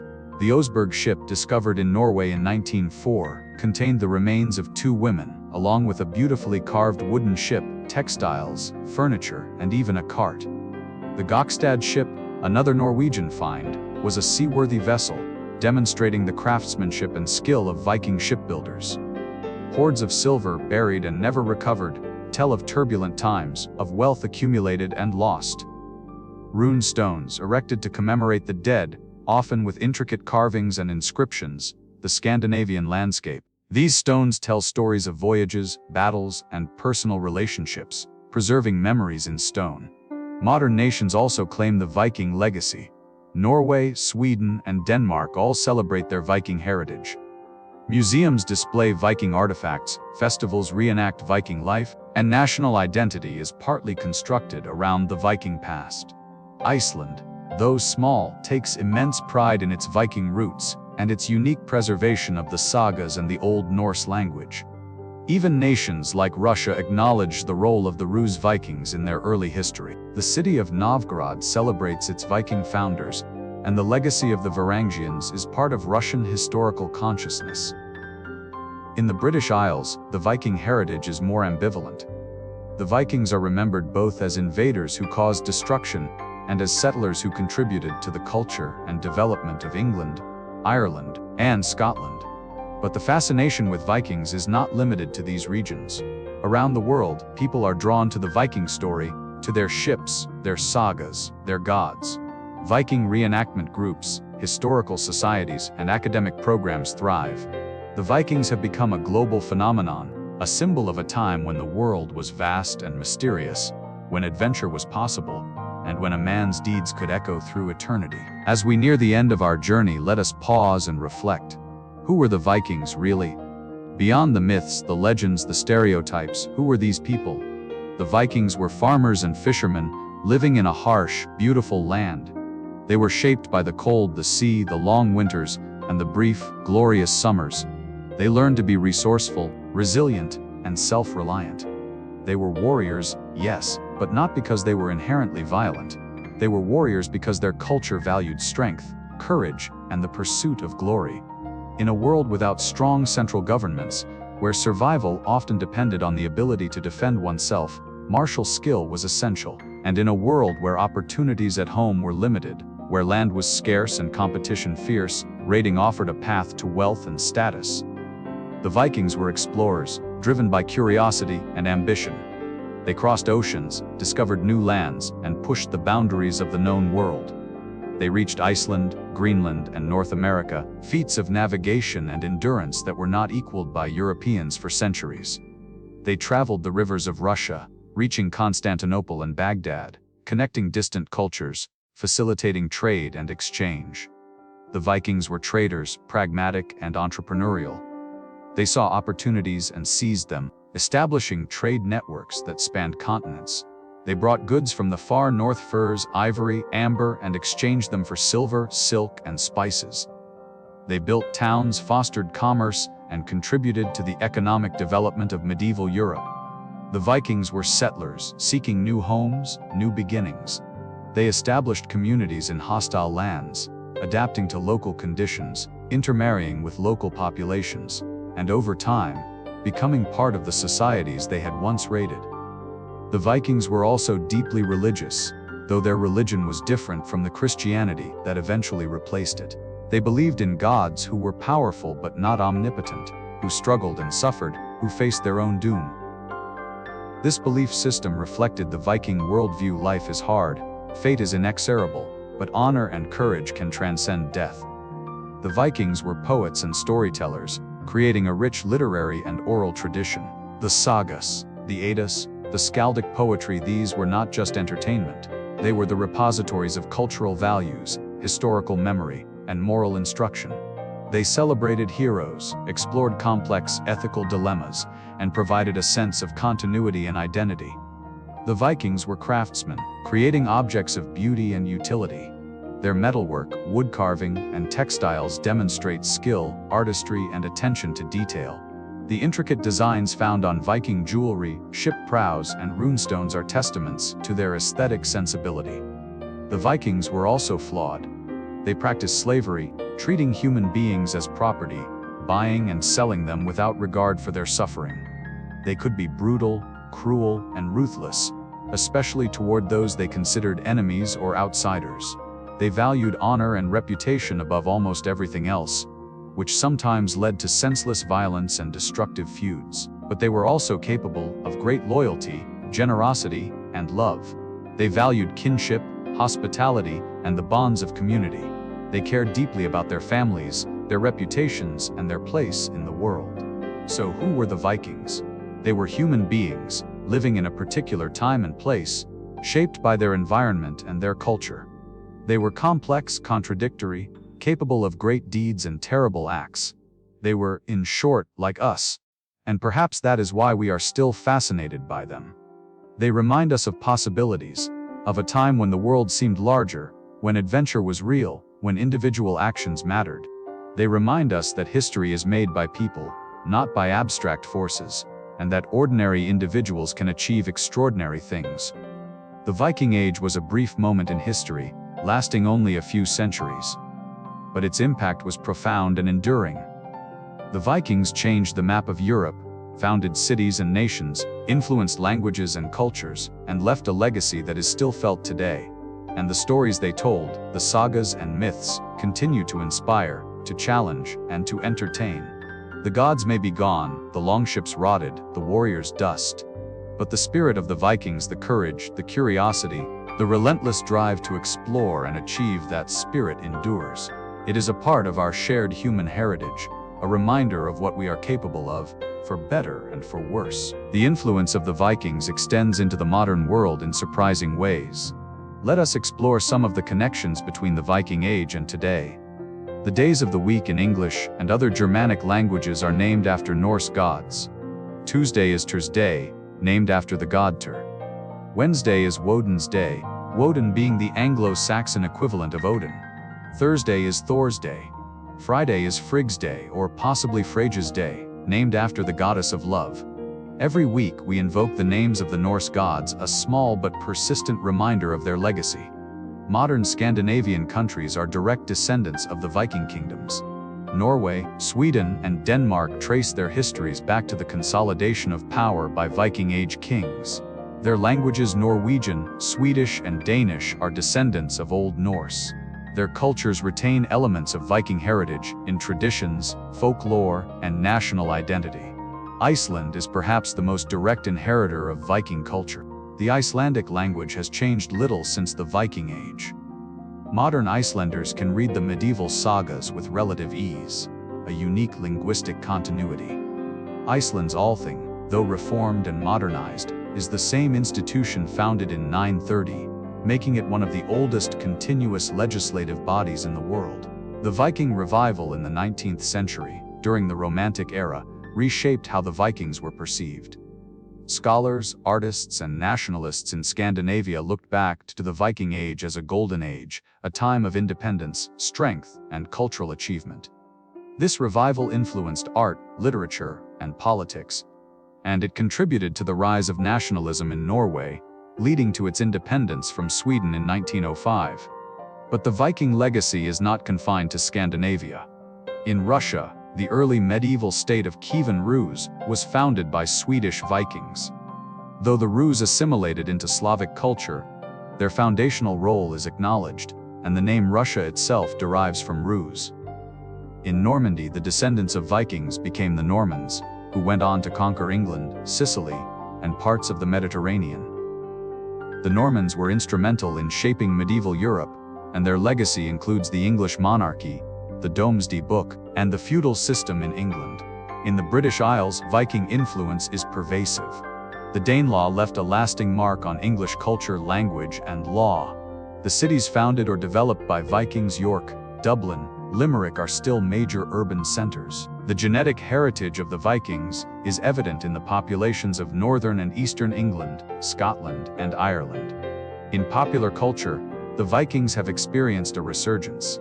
Television series like Vikings and The Last Kingdom have brought Viking stories to a global audience. Video games like Assassin's Creed Valhalla allow players to experience Viking raids and exploration. Comic books and movies continue to feature Norse gods and heroes. This modern fascination is partly due to the Vikings' image as rebels, as outsiders who challenged the established order. In an age of globalization and conformity, the Vikings represent independence, adventure, and authenticity. They appeal to a desire for a simpler, more heroic time, even if that time was, in reality, harsh and brutal. Academically, Viking studies have flourished. Universities around the world offer courses in Old Norse, medieval Scandinavian history, and archaeology. International conferences bring together scholars to share research, debate interpretations, and explore new discoveries.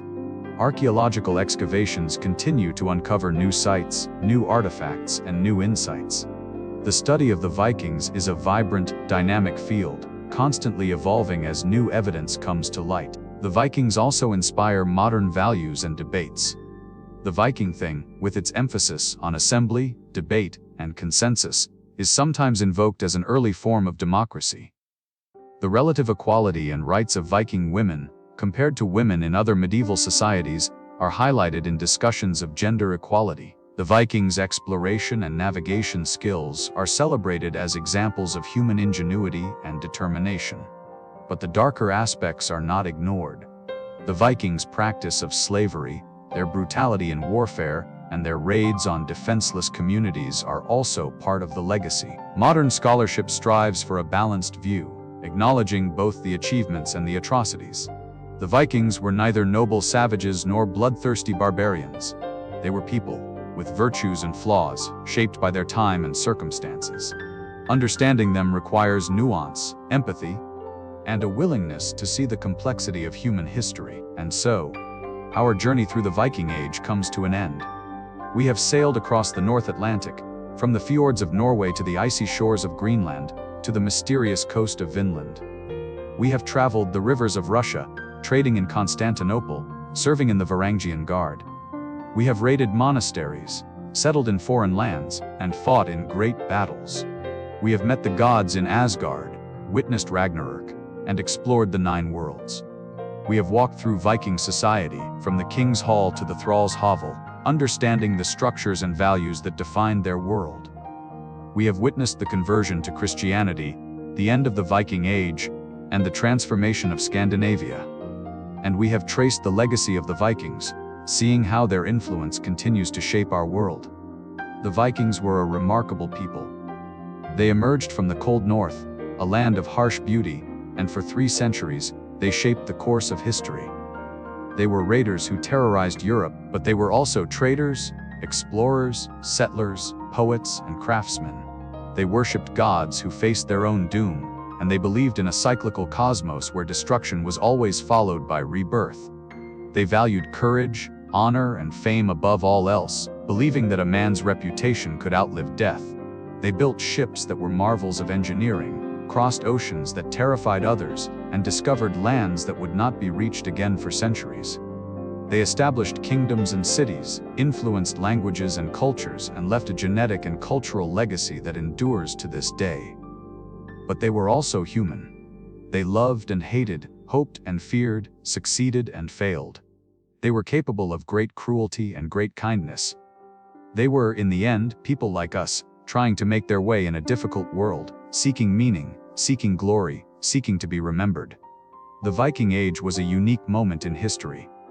It could only have happened when and where it did, shaped by specific geographical, technological, and cultural factors. The longship, the warrior culture, the lack of centralized authority, the opportunities for raiding and trading, all these came together to create the Viking phenomenon. And when those factors changed, when Scandinavia became Christian, when kingdoms centralized, when defenses improved, the Viking Age ended. But the memory remains. In the sagas, in the runestones, in the place names and the genetic markers. In the stories we tell, the games we play, the values we cherish. The Vikings remind us that history is made by individuals, by people who dare to explore, to challenge, to create. They remind us that even in the darkest times, there is room for courage, for honor, for beauty. And they remind us that our actions, our choices, our deeds can echo through time, influencing generations yet unborn. Rest now, and let the images of this long journey settle in your mind. The dragon-proud ships cutting through the waves, their sails filled with wind.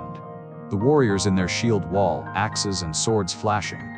The gods in Asgard, feasting in Valhalla, preparing for Ragnarok. The settlers in Iceland, building farms in a new land. The traders on the rivers of Russia, journeying to distant cities. The skalds, reciting poetry by firelight, preserving the stories of heroes. The longhouses, filled with smoke and warmth and the sounds of life. Let these images carry you gently into sleep, and dream, perhaps, of the Vikings, those warriors of the North, those explorers and adventurers, those people who dared to reach beyond the horizon, to seek glory and fame, to live lives worthy of a saga. Good night, and may your dreams be filled with courage, with adventure, with the spirit of the Vikings. Thank you for joining me on this journey through the Viking Age. From the first raid on Lindisfarne to the last battle at Stamford Bridge, we have witnessed 3 centuries of extraordinary history. We have explored not just the battles and the conquests, but the daily lives, the beliefs, the values, and the humanity of the Viking people. The Vikings were more than just warriors. They were farmers and fishermen, traders and craftsmen, poets and explorers. They were people who loved their families, honored their gods, and sought to make their mark on the world. Their legacy is all around us, in our language, our culture, our institutions, and our imaginations. Every time we say Thursday, we remember Thor. Every time we visit York or Dublin, we walk where Vikings walked. Every time we read a fantasy novel featuring dragons and heroes, we are touched by the Norse sagas. The Vikings have become part of our shared cultural heritage, a symbol of adventure, courage, and the indomitable human spirit. But they also remind us of the complexity of history, of the fact that every culture, every people, has both light and shadow. The Vikings were capable of great beauty and terrible cruelty, often in the same moment. Understanding them requires us to embrace that complexity, to see them as fully human. As we close this chapter, I hope you carry with you not just facts and dates, but a sense of connection to these distant ancestors. Whether you have Scandinavian heritage or not, the Vikings are part of all our stories, part of the great tapestry of human history. They remind us that the past is not dead, that it lives on in us, in the choices we make, the values we hold, the stories we tell. Sleep well, and may the spirit of exploration, the courage to face the unknown, and the determination to live a life worthy of remembrance stay with you. From Hista Hispa, good night. And may your ancestors watch over you, as the Vikings believed theirs did.